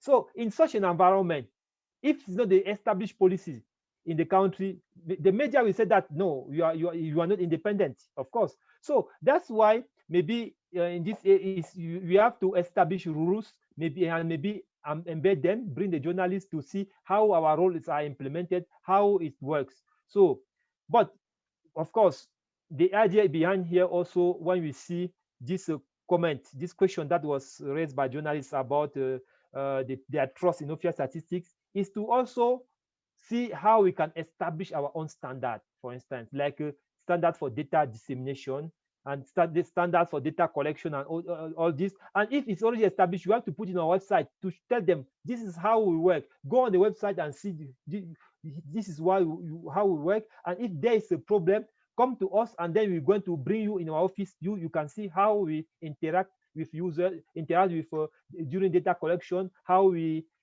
process data, and how we publish them. I remember when I was working for an NSO, I had a meeting with a discussion with a researcher who was telling us that the poverty indicator he produced was not correct. He even took data and tried to produce himself. He always found the same result like us. But for him, he was thinking that we manipulated the data. So we have to find a way to, for instance, to try to convince this type of people. The last thing I want to add here now before I finish is that journalist who asked that question, who made that comment during that focus group, is belong from one of the most popular private newspaper in that country. So if someone who has a larger audience like that one, like that journalist, is still working, he has that perception that police official statistics are not independent. Can you imagine the impact on our end users, those users who get information from their newspapers? So that's important now to see with that journalist of that media how we can interact with them to help them see how we work and to change the perception they have on what is done by the NSO. Over to you. Thank you very much, Leon. And then I think this topic is very interesting. And then I'm sure if we continue the discussion for the next 1 hour, we'll still have some idea to share. But I have some comment on your last comment, the way people are, because for my understanding, but I stand to be correct through the chat, is that I'm not sure if, for example, if I take the Statistics of Africa, if Statistics of Africa conduct a survey or census, I'm not sure if the SG need the permission from the minister to release that report. Or the same also to Zambia. I'm not sure if the Director General for Statistical Office of Zambia need the permission of the minister to release the report. So the same also to Namibia. So if that is the case, I will ask Nyandi or Madam Sheila to share on the charter their view on that experience for their country, because I'm not sure if they will need a permission from the minister to release the report. But we are still facing the challenge with time. Samson, So I with will your ask permission, Yandi. with your permission, Please. maybe let me ask you add something here. No, when I was giving that illustration, it was not to say that it's a practice that should be done. No, not at all. The producer of statistics are normally independent, and they should not have the influence of an external body or someone external. I was saying that that case was not a good example. So normally they are independent, and we should not look for approval of someone. So, but what I wanted to highlight is that we should have maybe a dissemination procedure that is well established. For instance, it's recommended that maybe there's maybe in 24 hours before you release your data. For instance, for specific data, you are maybe allowed to send the preliminary result to the government, for instance, for them to prepare themselves for any comment, any analysis question that will be raised by the media. It's also recommended that maybe some few hours before you release the data, you have also to send the data for journalists to help them prepare their articles. So there are some rules that's well established. But for that specific case, where the data was with the minister for 3 months, it's not even in their dissemination procedure, and it's not a recommendation. It's not even because this influence. It just shows that the independence of the institution is affected, because if the data is not happy, maybe the data is with the minister for 3 months because he's not happy with that, and then you are still waiting for him to. So this is not possible. If this happens in NSO, it means that NSO is not independent. So this is what. Thank you very much. Thank you very much, Elia. So maybe let me give the floor to one or 2 minutes maximum to Nyandi to react on it, and then we'll move to the next presentation. So Nyandi, please, you have the floor. Thank you, Chair. No, we don't need permission from the minister to release our results. The minister, our minister that we report to, and any other minister or anybody in South Africa, they all get to see the results at the same time. However, if there are new surveys, for example, when we moved from a recall method of collection of the income and expenditure survey to the diary method, we had a lockup for the journalists who are going to report on this, and this happened 2 hours before the release. And at that time, they have no use of their cell phones. They can't access any media where they can release the results without our permission. Only after the embargo is lifted can they do that. But on all our regular surveys, no permission is sought from government to see if we should release or not. We are technically independent. We are not fully independent because we report to a minister, but the Stats Act gives us technical independence, and everybody gets to see the results at the same time. Thank you, Chair. Thank you so much, Andy. And I think let's move to the next presentation. The African Union Initiative on Supporting African Statistical System to Respond to Data Demand. So, Mr. Luke, please, you have the floor. Luke, are you connected? Okay, I think maybe as far as Luke is a child, we are running out of time. Maybe I don't know. I'm connected. Yeah, is it okay for can you proceed now for the presentation, please?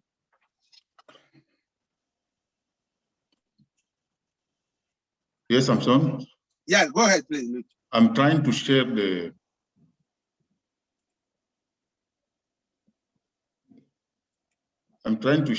What's wrong with this thing? You look like the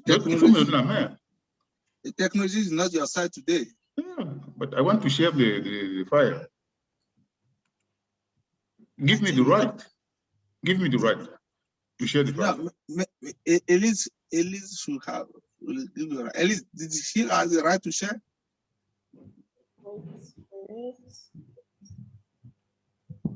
Tell me if it works.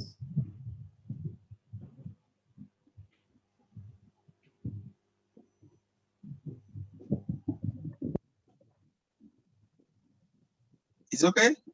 Look. I don't have the right to share.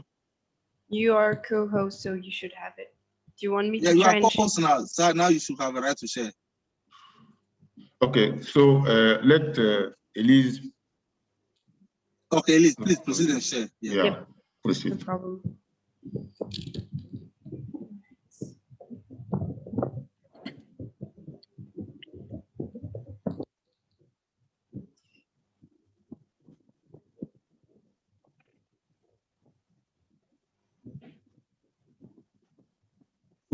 Full screen, please.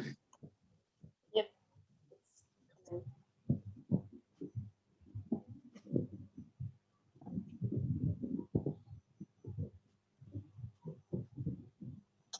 Yeah, look, you can proceed now. Yeah, can you put it? Can you have it the full screen? Yeah, it's on the screen. It's in full screen already. Okay. Sorry for the inconvenience, if any. So this presentation is about what the African Union succeeded in doing for statistics during so many decades. Let me start with our claim in terms of lack of political will from the head of states and other head managers of the continent. As the answer, you will see that next please. Okay. So the answer from the head of states and the ministers is the way they adopted all the initiatives undertaken by the African Union, including the RRSF, which was endorsed by the Conference of African Ministers of Finance in 2007.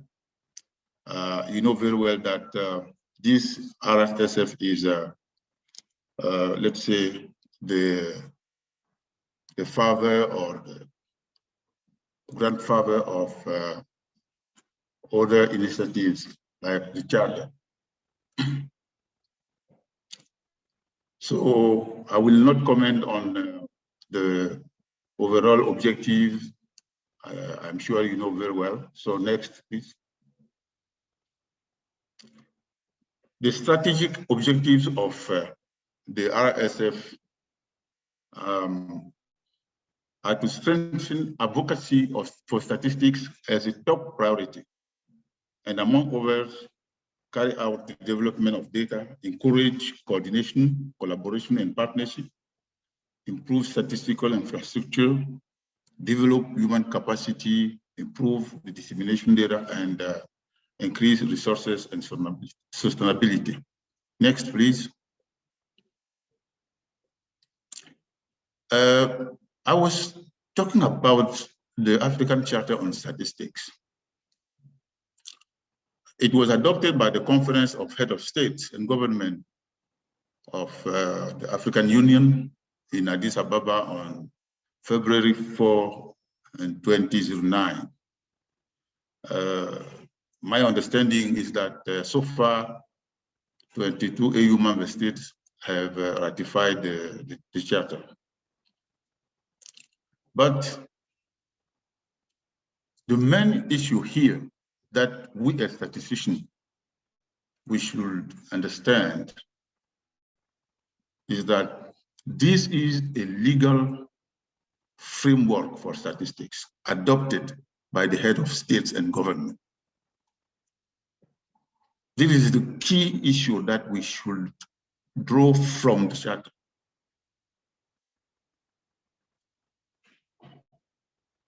Next, please. So the Charter is used to serve as the orientation framework for the development of African statistics, in particular in the production, management, and dissemination of data and statistics information at the different levels, meaning national, regional, and continental.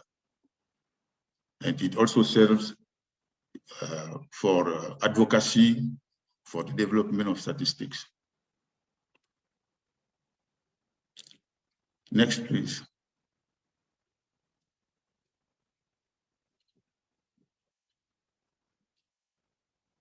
So we have this charter as an important methodological guideline, which was developed by the AUC. I think the guideline exists now. It can be used by different countries to see how to have a comfortable national framework based on the charter. Next, please. Okay, let us come now to the different CHASA. We have CHASA 1 from which was adopted by the head of state in Kampala. So it covers the period 2010-2016, and then CHASA 2, 2017-2026, adopted in January, Addis Ababa, Ethiopia. It is the same message that all those initiatives are adopted by the head of state and government. So, concerning the CHASA, there is another issue that you should note. The 4 Pan-African institutions, the head of the 4 Pan-African institutions, have signed this document. And the head of state, regarding CHASA 2, the head of state have adopted it as the continental strategy for the development of statistics during the decade 2017-2026. So let us remind that CHASA is adopted by the head of state and government. CHASA is co-signed by the chairperson of the African Union Commission, the president of the African Development Bank, the executive secretary of ACBF, the executive secretary of UNECA. Next, please.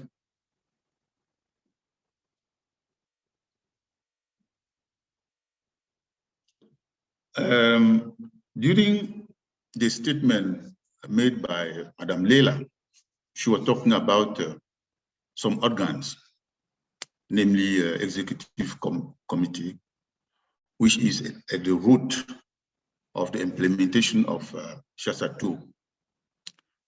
So we are in the process of having all those organs implemented, and they can start working.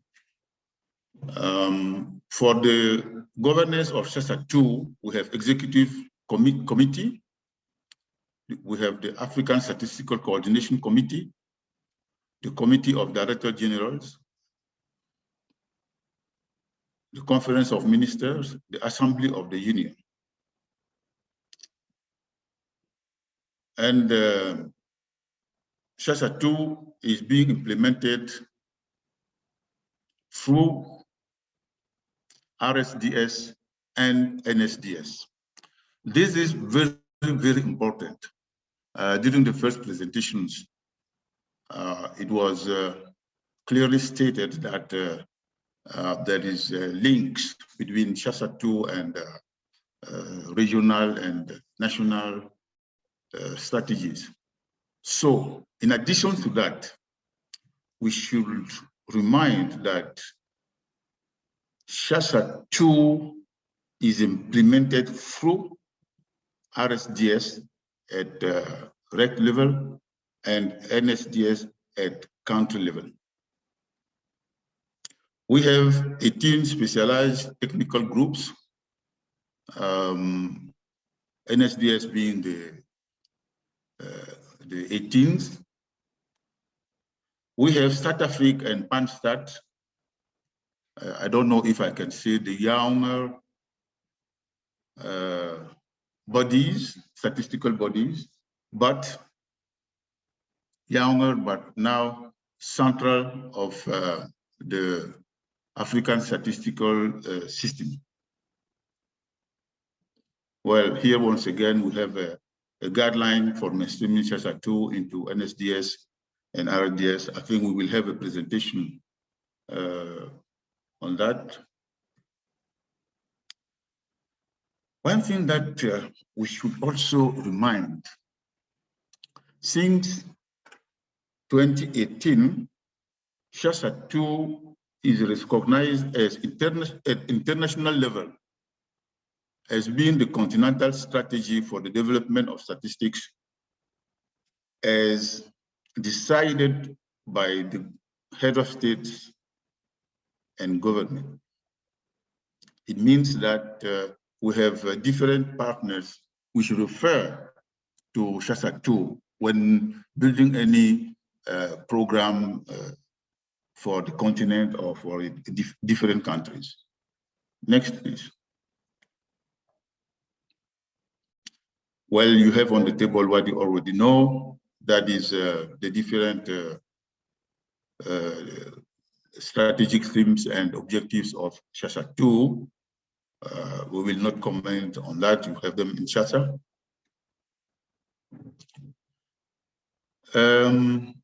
During the presentation of Philip, I think he highlighted the need, and even Leanne talking about users. So there is need for a data demand-driven NSDS. This is very important that whatever we do at NSD on our NSD in our NSDS or RSDS, it should be data demand-driven. Next, please.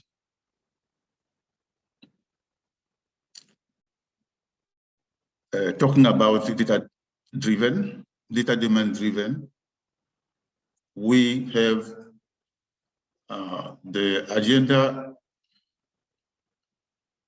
2063, the AU.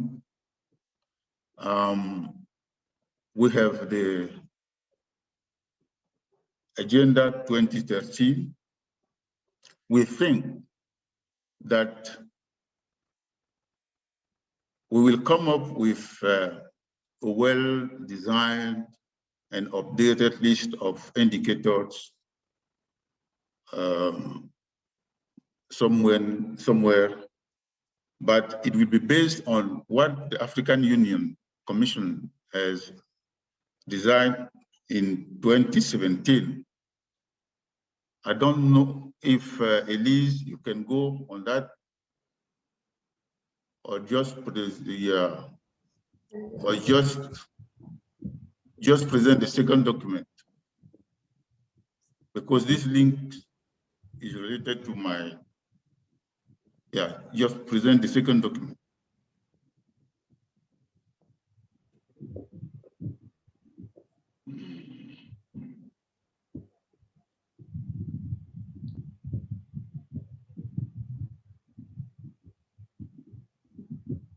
Okay, let me check if I can open it and then share the screen again. Yeah, please.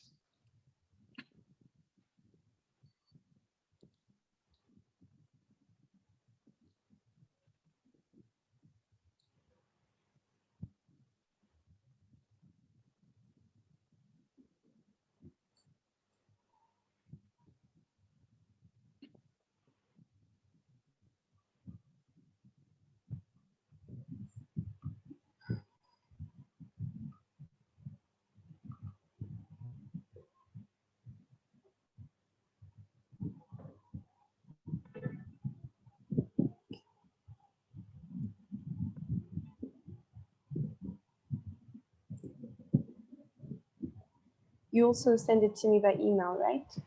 Yes. Okay, I'll try. List of indicators. There. You have it?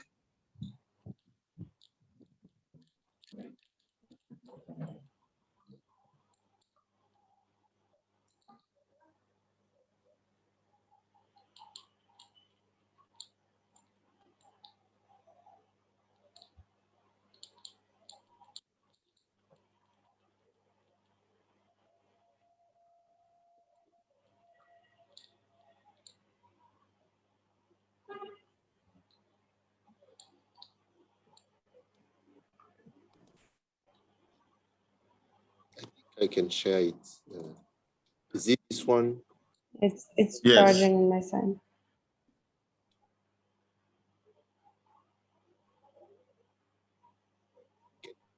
Can you see it from my end? Yes.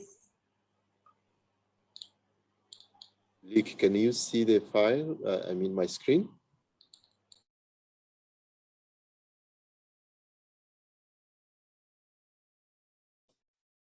It look like we lost Luke. Okay, I think what I'm proposing that let's now proceed to the second presentation. So when Luke come, we will present this one again. Yeah. So Philip, can you stop sharing the screen and then we give a floor to Julia. So yeah, the next presentation, maybe when Luke will come, we'll make a discussion on his presentation. I think he faces some challenge with connection. In the next presentation of the NSDS and the new approach to capacity development. Why does it matter? So I think this presentation is going to be presented by our colleague Julia from PARIS21. So Julia, if you are ready, please proceed. Thank you. Warm welcome from my side. I'm happy to present the Capacity 4.0 approach to you. Can you see my screen? Yes. And is it full? Not yet. Yes. Yeah, now it's full. Okay. Okay, great. So I would like to present a new capacity development approach that PARIS21 has been pioneering in the past 4 years already, together with other partners such as UNSD. And today in the workshop, I would like to focus first on explaining what this approach means, how it evolved, and why we think it matters also now in the COVID-19 pandemic. We would like to show you a technique of doing these capacity assessments differently, and then we give you an example of a pilot project we conducted now in Zambia. So first of all, I think what is important is that, and we got this question a lot in the past year, why we think a holistic capacity approach is making sense of all statistical systems need is basically ad hoc support, or how it was in the past year. And we describe this with what we call a capacity squeeze, which is what we all observed on the one side, demand side shock, having a lot more demand for policy making, for decision making on the statistical system, and on the other side, the capacity constraint on the supply side. So production was stalled, some major activities such as censuses were postponed, and we saw that some of the NSOs in the statistical system were able to coordinate and to align and crowd in capacity, whereas others were really fragmented and in a lot of pressure due to the situation. So what we would like to say is we think, and precisely that time we had a lot of actual requests for a more holistic approach that is more long-term, more sustainable, and takes into account not only the NSO, but the NSS. And this is why we think it makes sense. We think it makes sense because the approach is absolutely focused around the idea of country ownership. The country itself can tailor it to its needs and to the statistical system's current development state.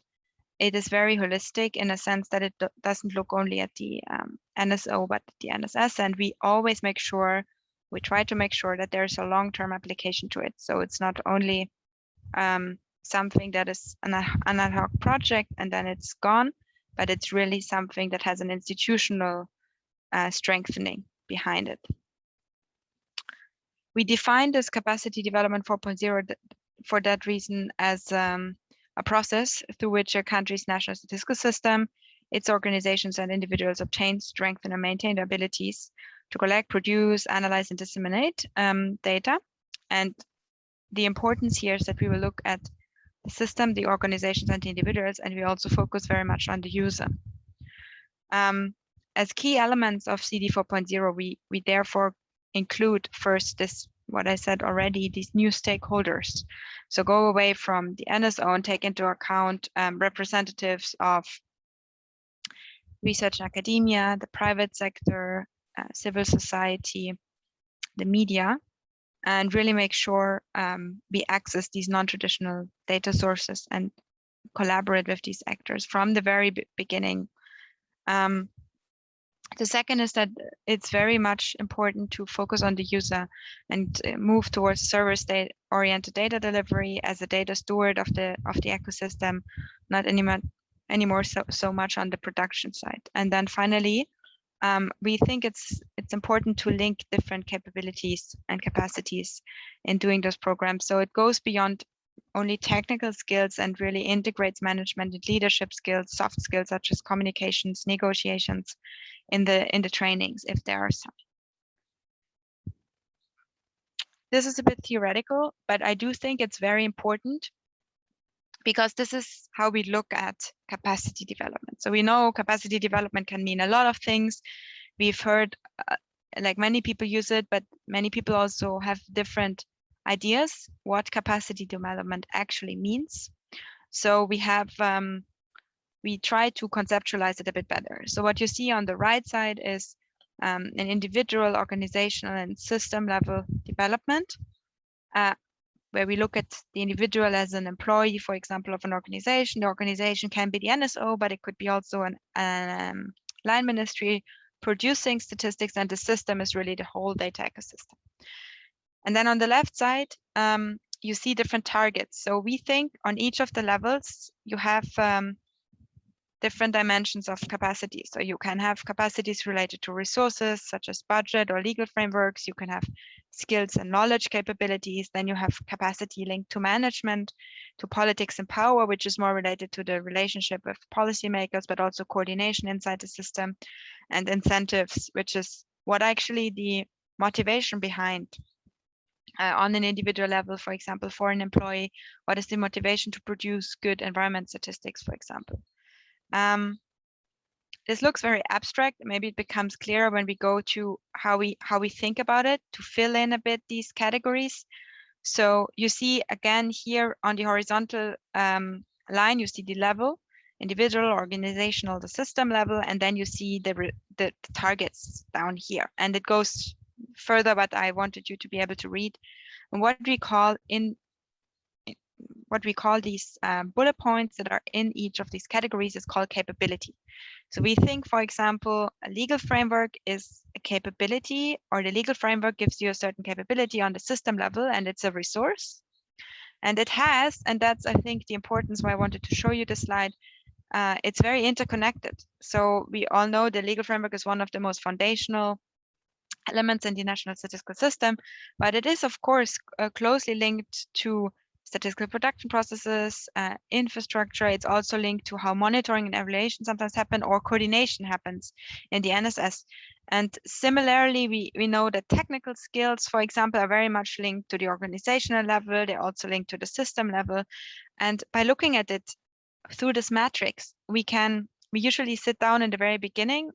And this is also when, and I come to this later again, when we do an NSDS process, we try to have this sort of thinking around capacities from the very beginning onwards. So we will sit down and we try to prioritize which capabilities do you think are missing, which are strong in your system, in your organization, and then we can prioritize based on that. And we can then also see whether this is actually the case, or whether there may be other hidden capacities that are existing or not yet developed. So overall, the CD 4.0 value added, as we describe it, is really that it enables you to approach capacity development by harnessing digitalization, look at improved data access and use, harnessing administrative data. We also clearly state that the NSO is at the center. It is really an empowering approach, enables you to coordinate across government agencies, build partnerships with private data, but also with other international partners such as development cooperation providers. And we hope it helps you to leverage more financing to statistics aligned with the NSDS.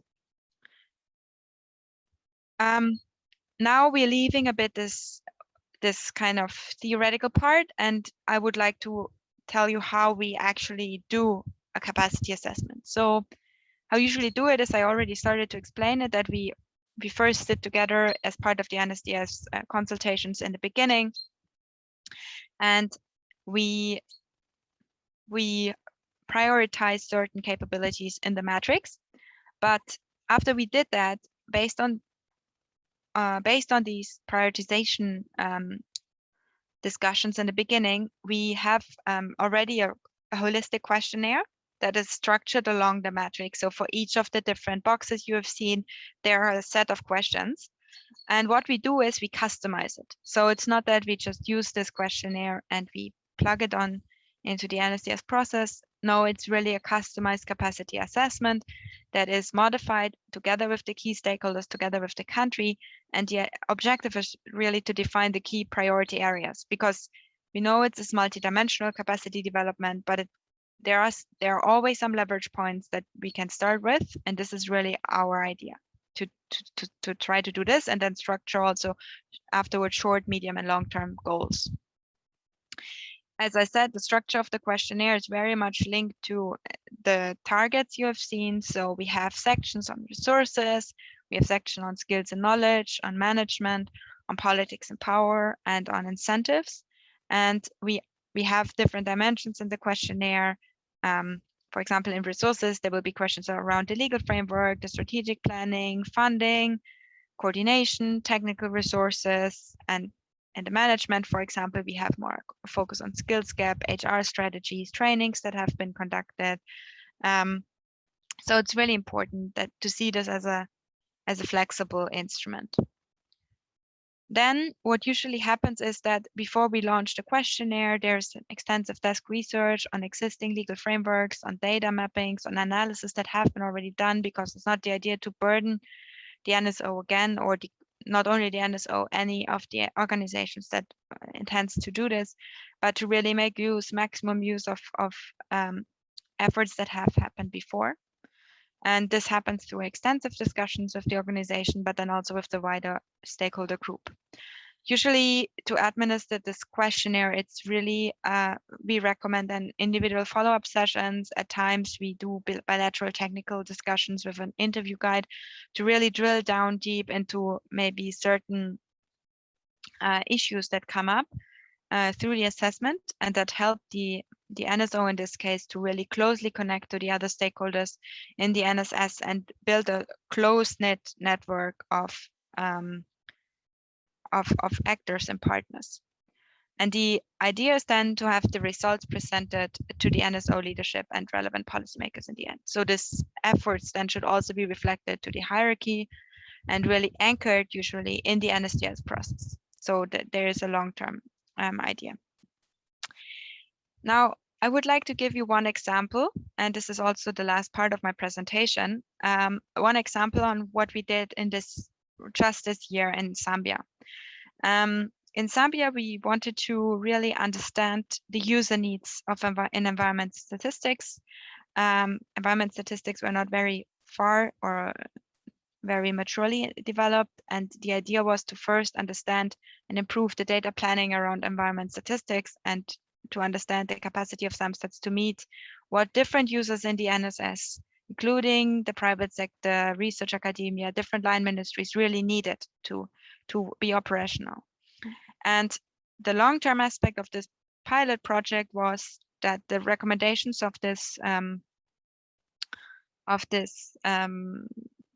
pilot and the assessment, they will go into the NSDS process. And one of these, they start to build their sectoral NSDS process, and the idea is to really anchor it in their NSDS recommendations in the second round. So what we did was we did the capacity assessment and the thorough stakeholder analysis. We also did the user satisfaction survey, bilateral technical interviews, and then the recommendations. And we worked together very closely with the Statistics Bureau in Sweden and SIDA. So just to give you a quick overview how we designed the program, we had, as I said, the capacity assessment. Here we prioritized mostly on the system and organizational level. So that is what you see in the second orange box. We prioritized the questionnaire on the system and organizational level. Some things that were very important to SAMSTATS were financial resources, innovation, and existing data. And what you see, what happened then is really what we did. to support this was the mapping of environmental statistics stakeholders in the country. We looked at the legal framework, we looked at existing data gap assessments, and we looked, of course, at existing annual programs and NSDS plans. In the second step, we then conducted, based on this capacity assessment, we conducted a user satisfaction survey. So the capacity assessment was targeted at users and producers, and the user satisfaction survey had more the focus on the user. But of course, as we know, these roles kind of coincide often. So we did this mostly on the organizational level, and we looked at research, academia, we looked at private sector and a couple of line ministries and government agencies. And this was also linked with the mapping, but it was also linked to these very detailed technical bilateral meetings to identify the exact issues. And then the last step of this project involved recommendations to the NSDS process. And that is happening on a system level. So we will actually have our final workshop tomorrow, where there will be a report, high-level report launched with the DG, or the ISG attending, and a couple of DGs from other countries to really enforce this international aspect of peer learning beyond only the NSS itself, really have the regional countries involved and also have some international partners there. Yeah, so I think I already covered that, and I know I have not so much time. Apologies for the noise. So important was to enhance the sector inclusive NSDS process. I'm sorry.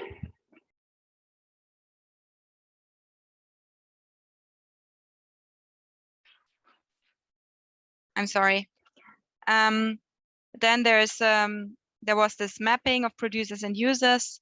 We have the outcomes of the capacity assessment, the outcomes of the user satisfaction story, and then we have, and I think this is important, really this long-term aspect of the NSDS recommendations, but we also have really a strengthening of the coordination inside the NSS and beyond.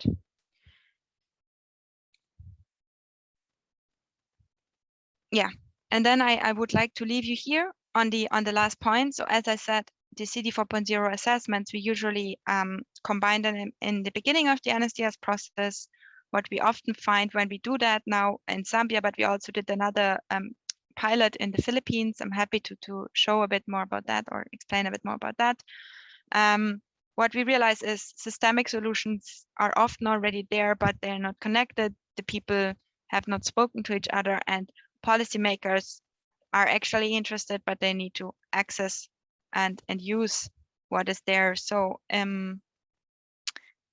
we end up often to rethink existing efforts and to connect, as I said, these interdependencies in the capacity development that most of the partner countries we work with, they have a very good idea what are the priority capacity areas, but then to make it really work and synergize on them is very useful within the scope of an NSDS process. And this is why we think the CD4 matrix has a value added, especially in the beginning, as I said, but then also at the end of the NSDS process to go back and say, okay, did we actually evaluate the right things? Do we have any surprises? And maybe the assessment brought some things to light that were not known before or looked upon differently.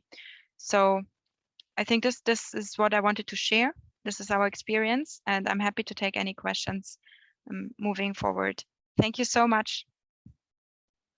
Thank you very much, Julia, for this very wonderful presentation. And then I'm sure that our colleague will have a lot of questions for you for this CD 4.0. And then I think this is very important topic. And if you have any documents, I think it's good to share also on the chat in addition to this presentation. So now allow me now, as a way, I give the floor now to participants to react on your presentation as well as the presentation for Mr. Luke.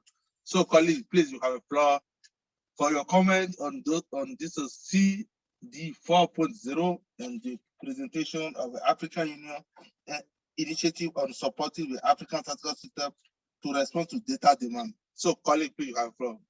Just raise your hand or you can just open your mic.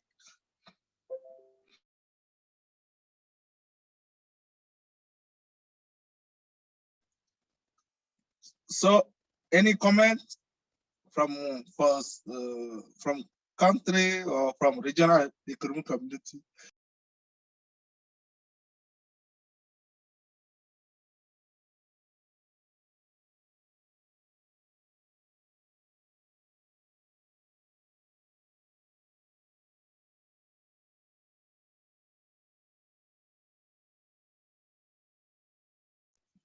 Philip, do you want to add anything? Then you can open up a discussion from Colin.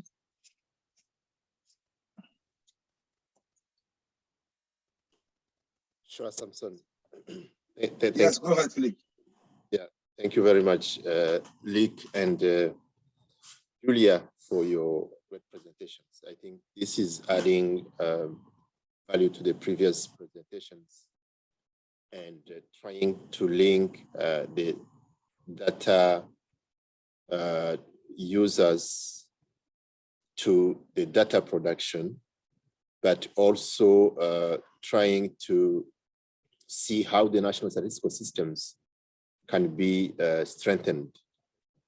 So the capacity development 4.0, as Julia pointed out, is an extreme approach that can already help statistical systems to build their capacities when developing the NSDS.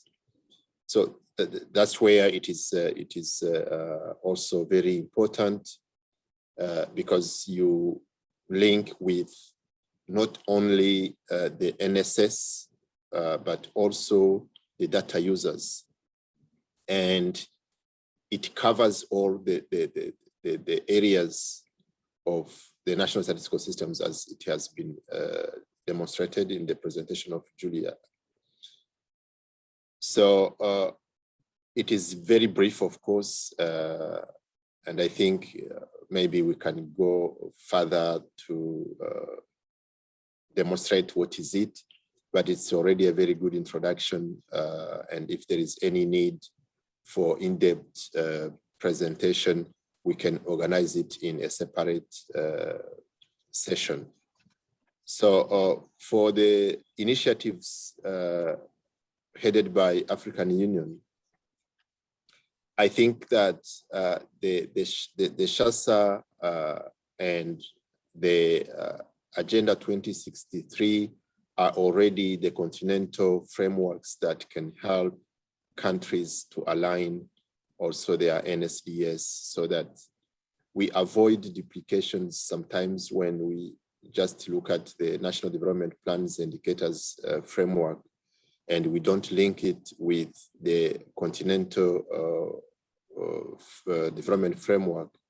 We end up producing double the indicators that we would have produced in one go.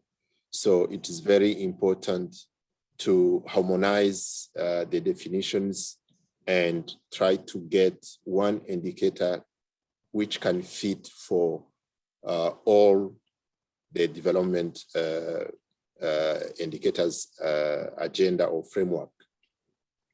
So this is a very good exercise that can be done. We are assessing the national statistical system, and maybe I will come back to a question that was raised by Josephine on ADAPT, where ADAPT will help you to do the data gaps analysis, and this will be demonstrated in the ADAPT presentation. I will not spend a lot of time on this.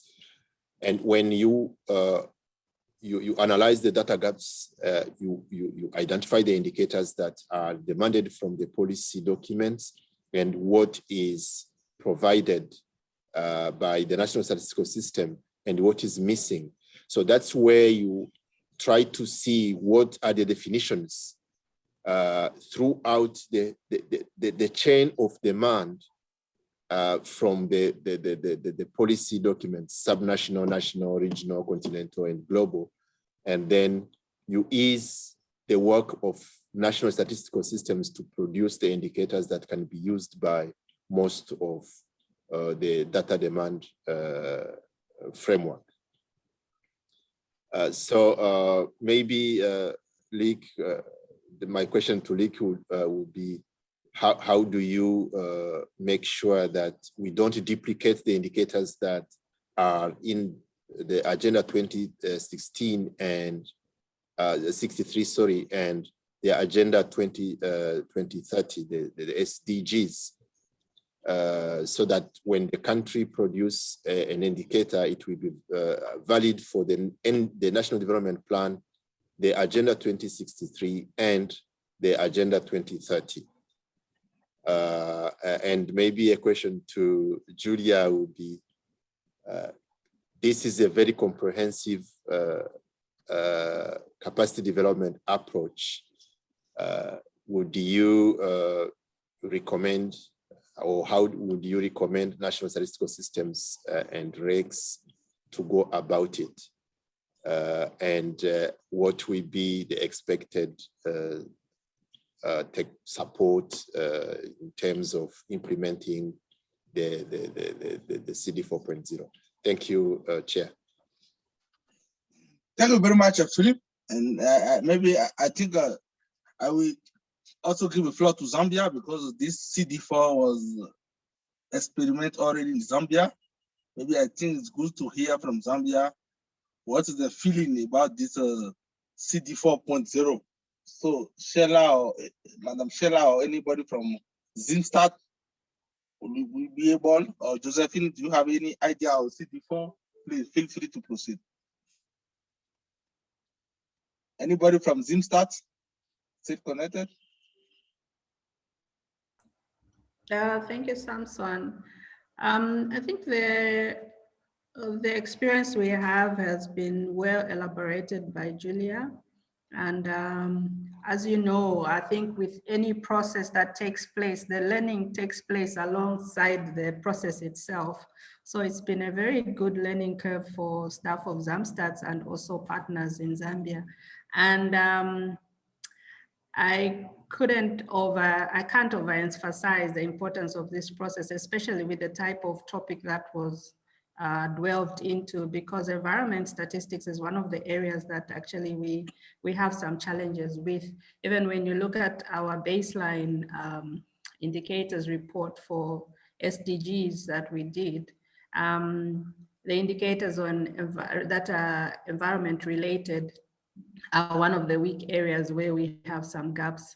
So it's been a very good process of bringing together the different users, stakeholders. During that process, awareness has been created on the need for environment statistics, quality statistics for that matter.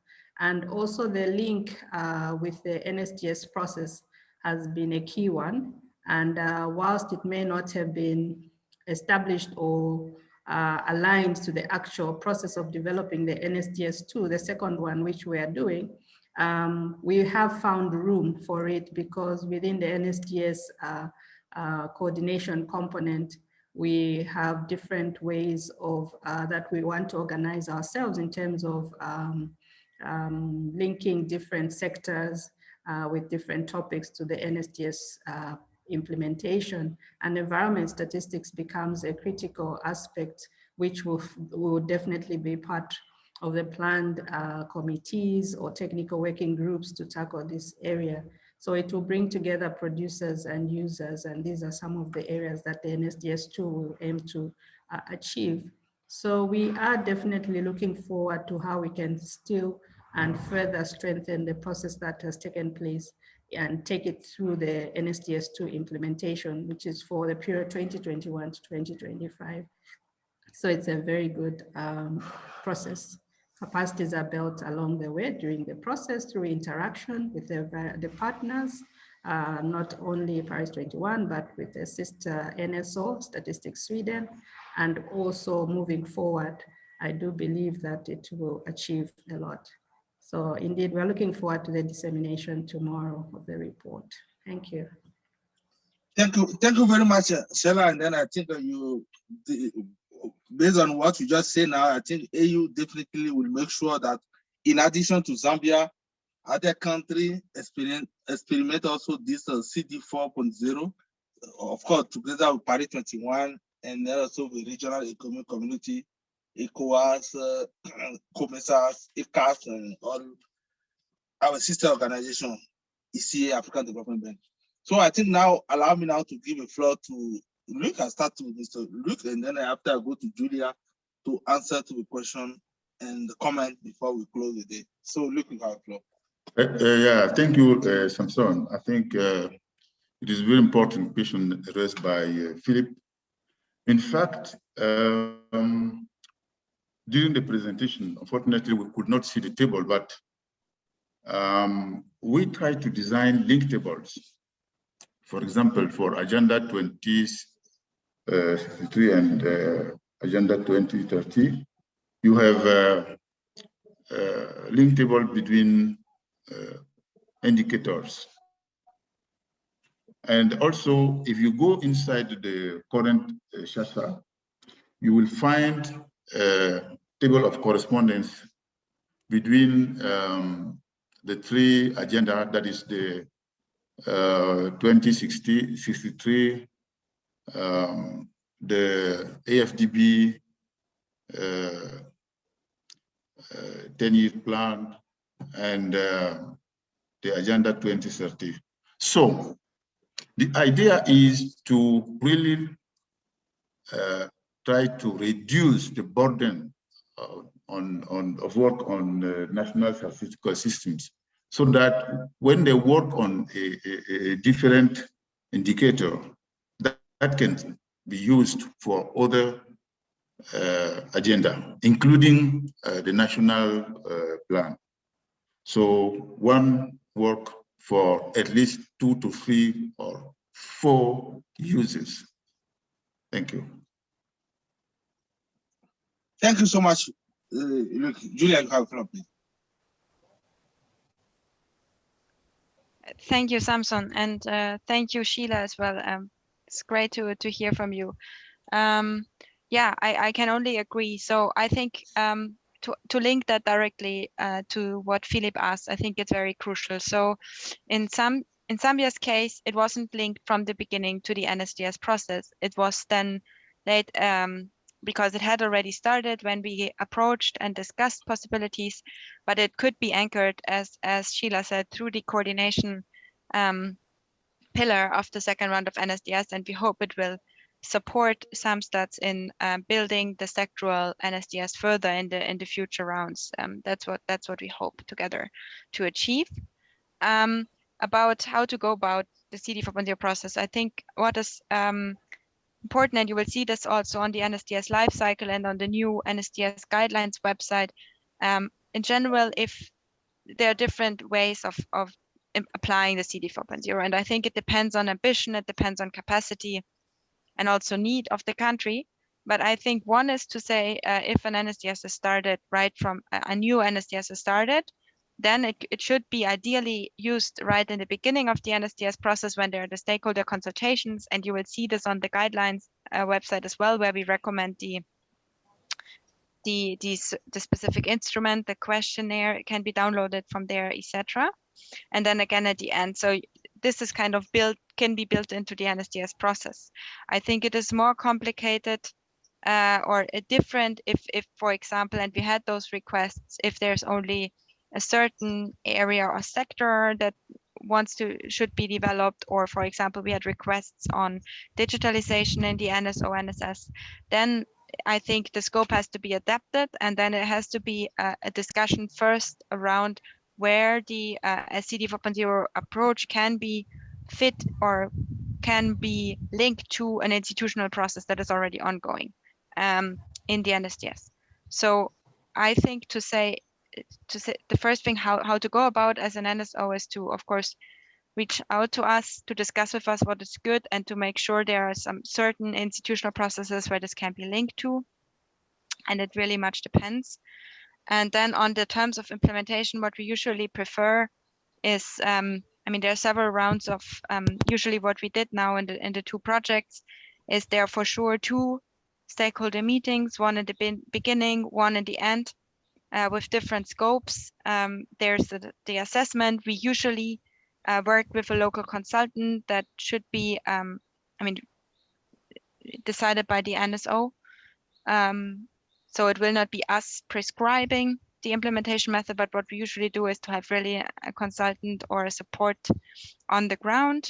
And then what we did in both of the pilots we had in the Philippines and in Zambia, we had a sister NSO or a triangular partnership. So in the Philippines, we did it in collaboration with PSA and the Philippine Training Institute, which also ensured a long-term institutional perspective, because the training plan was adjusted to the CD 4.0 trainings we developed there.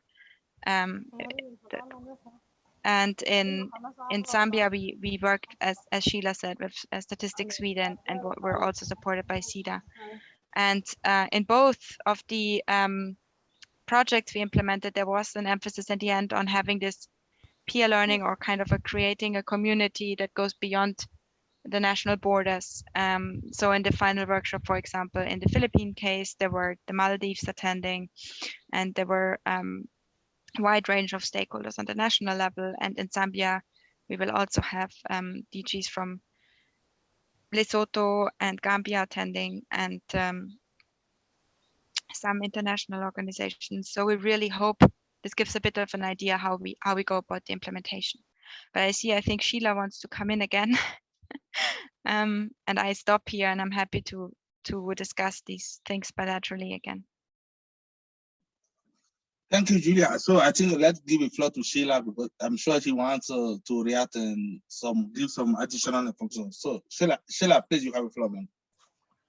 Thank you. It's just an addition to what Julia said, and to say that whilst the CD process, the CD40 is a good for during the process of the NSDS, we are not considering it a total loss.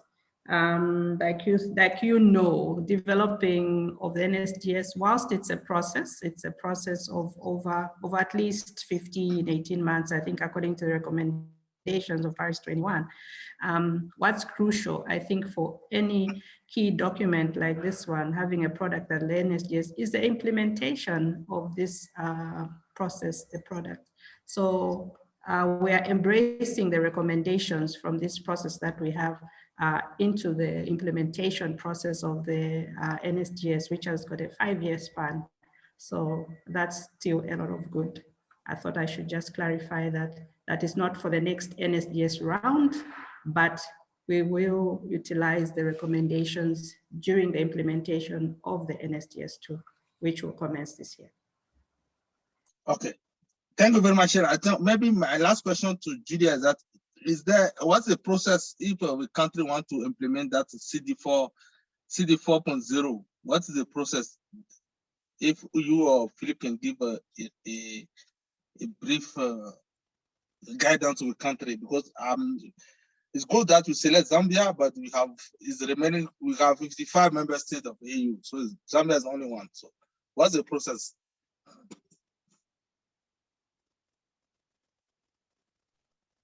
Philip, should I, or do you want to go first? I think Philip, you can maybe start.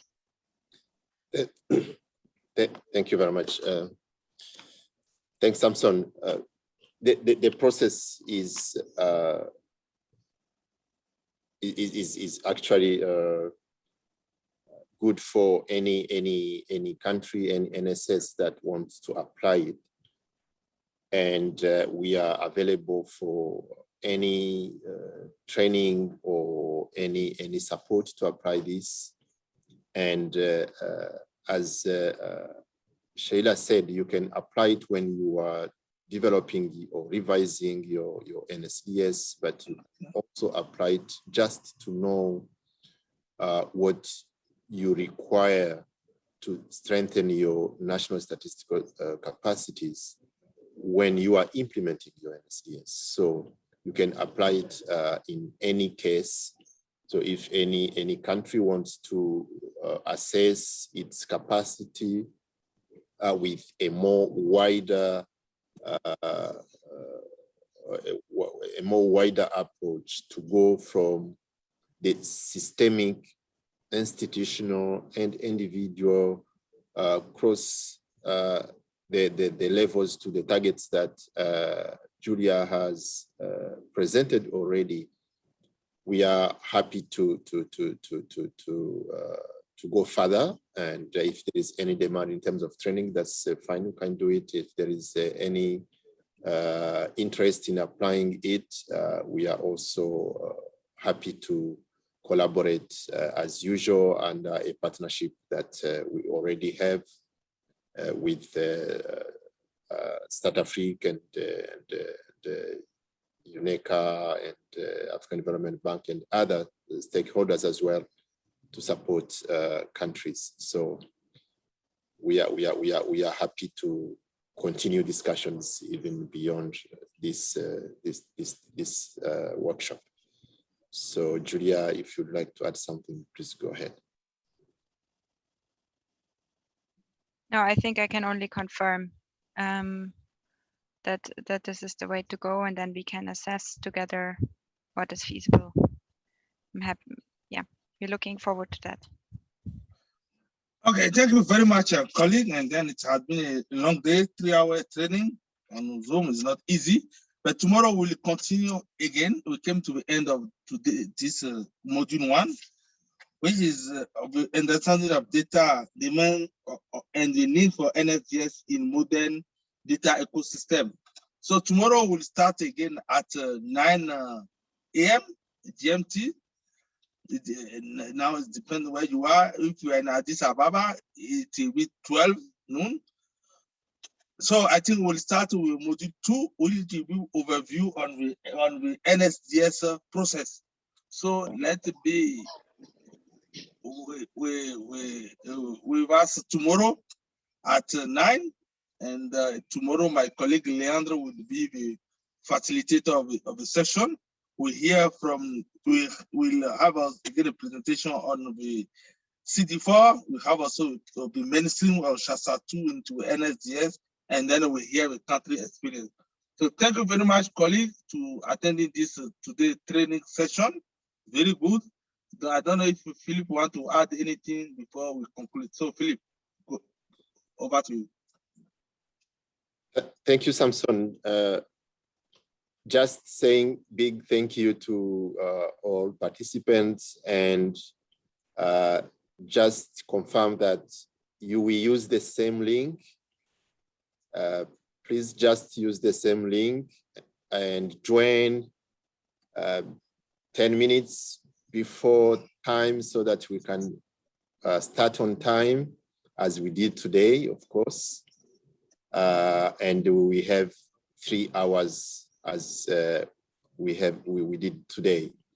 So tomorrow will be a session where we focus on the new NSDS guidelines 3.0, the mainstreaming of Sasha 2 in the new guidelines, as well as hearing experience on NSDS design and implementation, success stories and challenges from countries. So that's it, Samson, and thank you, all of you, and see you tomorrow. Thank you, Philip, and thank you very much, colleague, and then have a good afternoon or good evening, depending where you are. So see you tomorrow at 9 a.m. GMT. See you. Bye-bye. Bye-bye. Bye-bye. See you.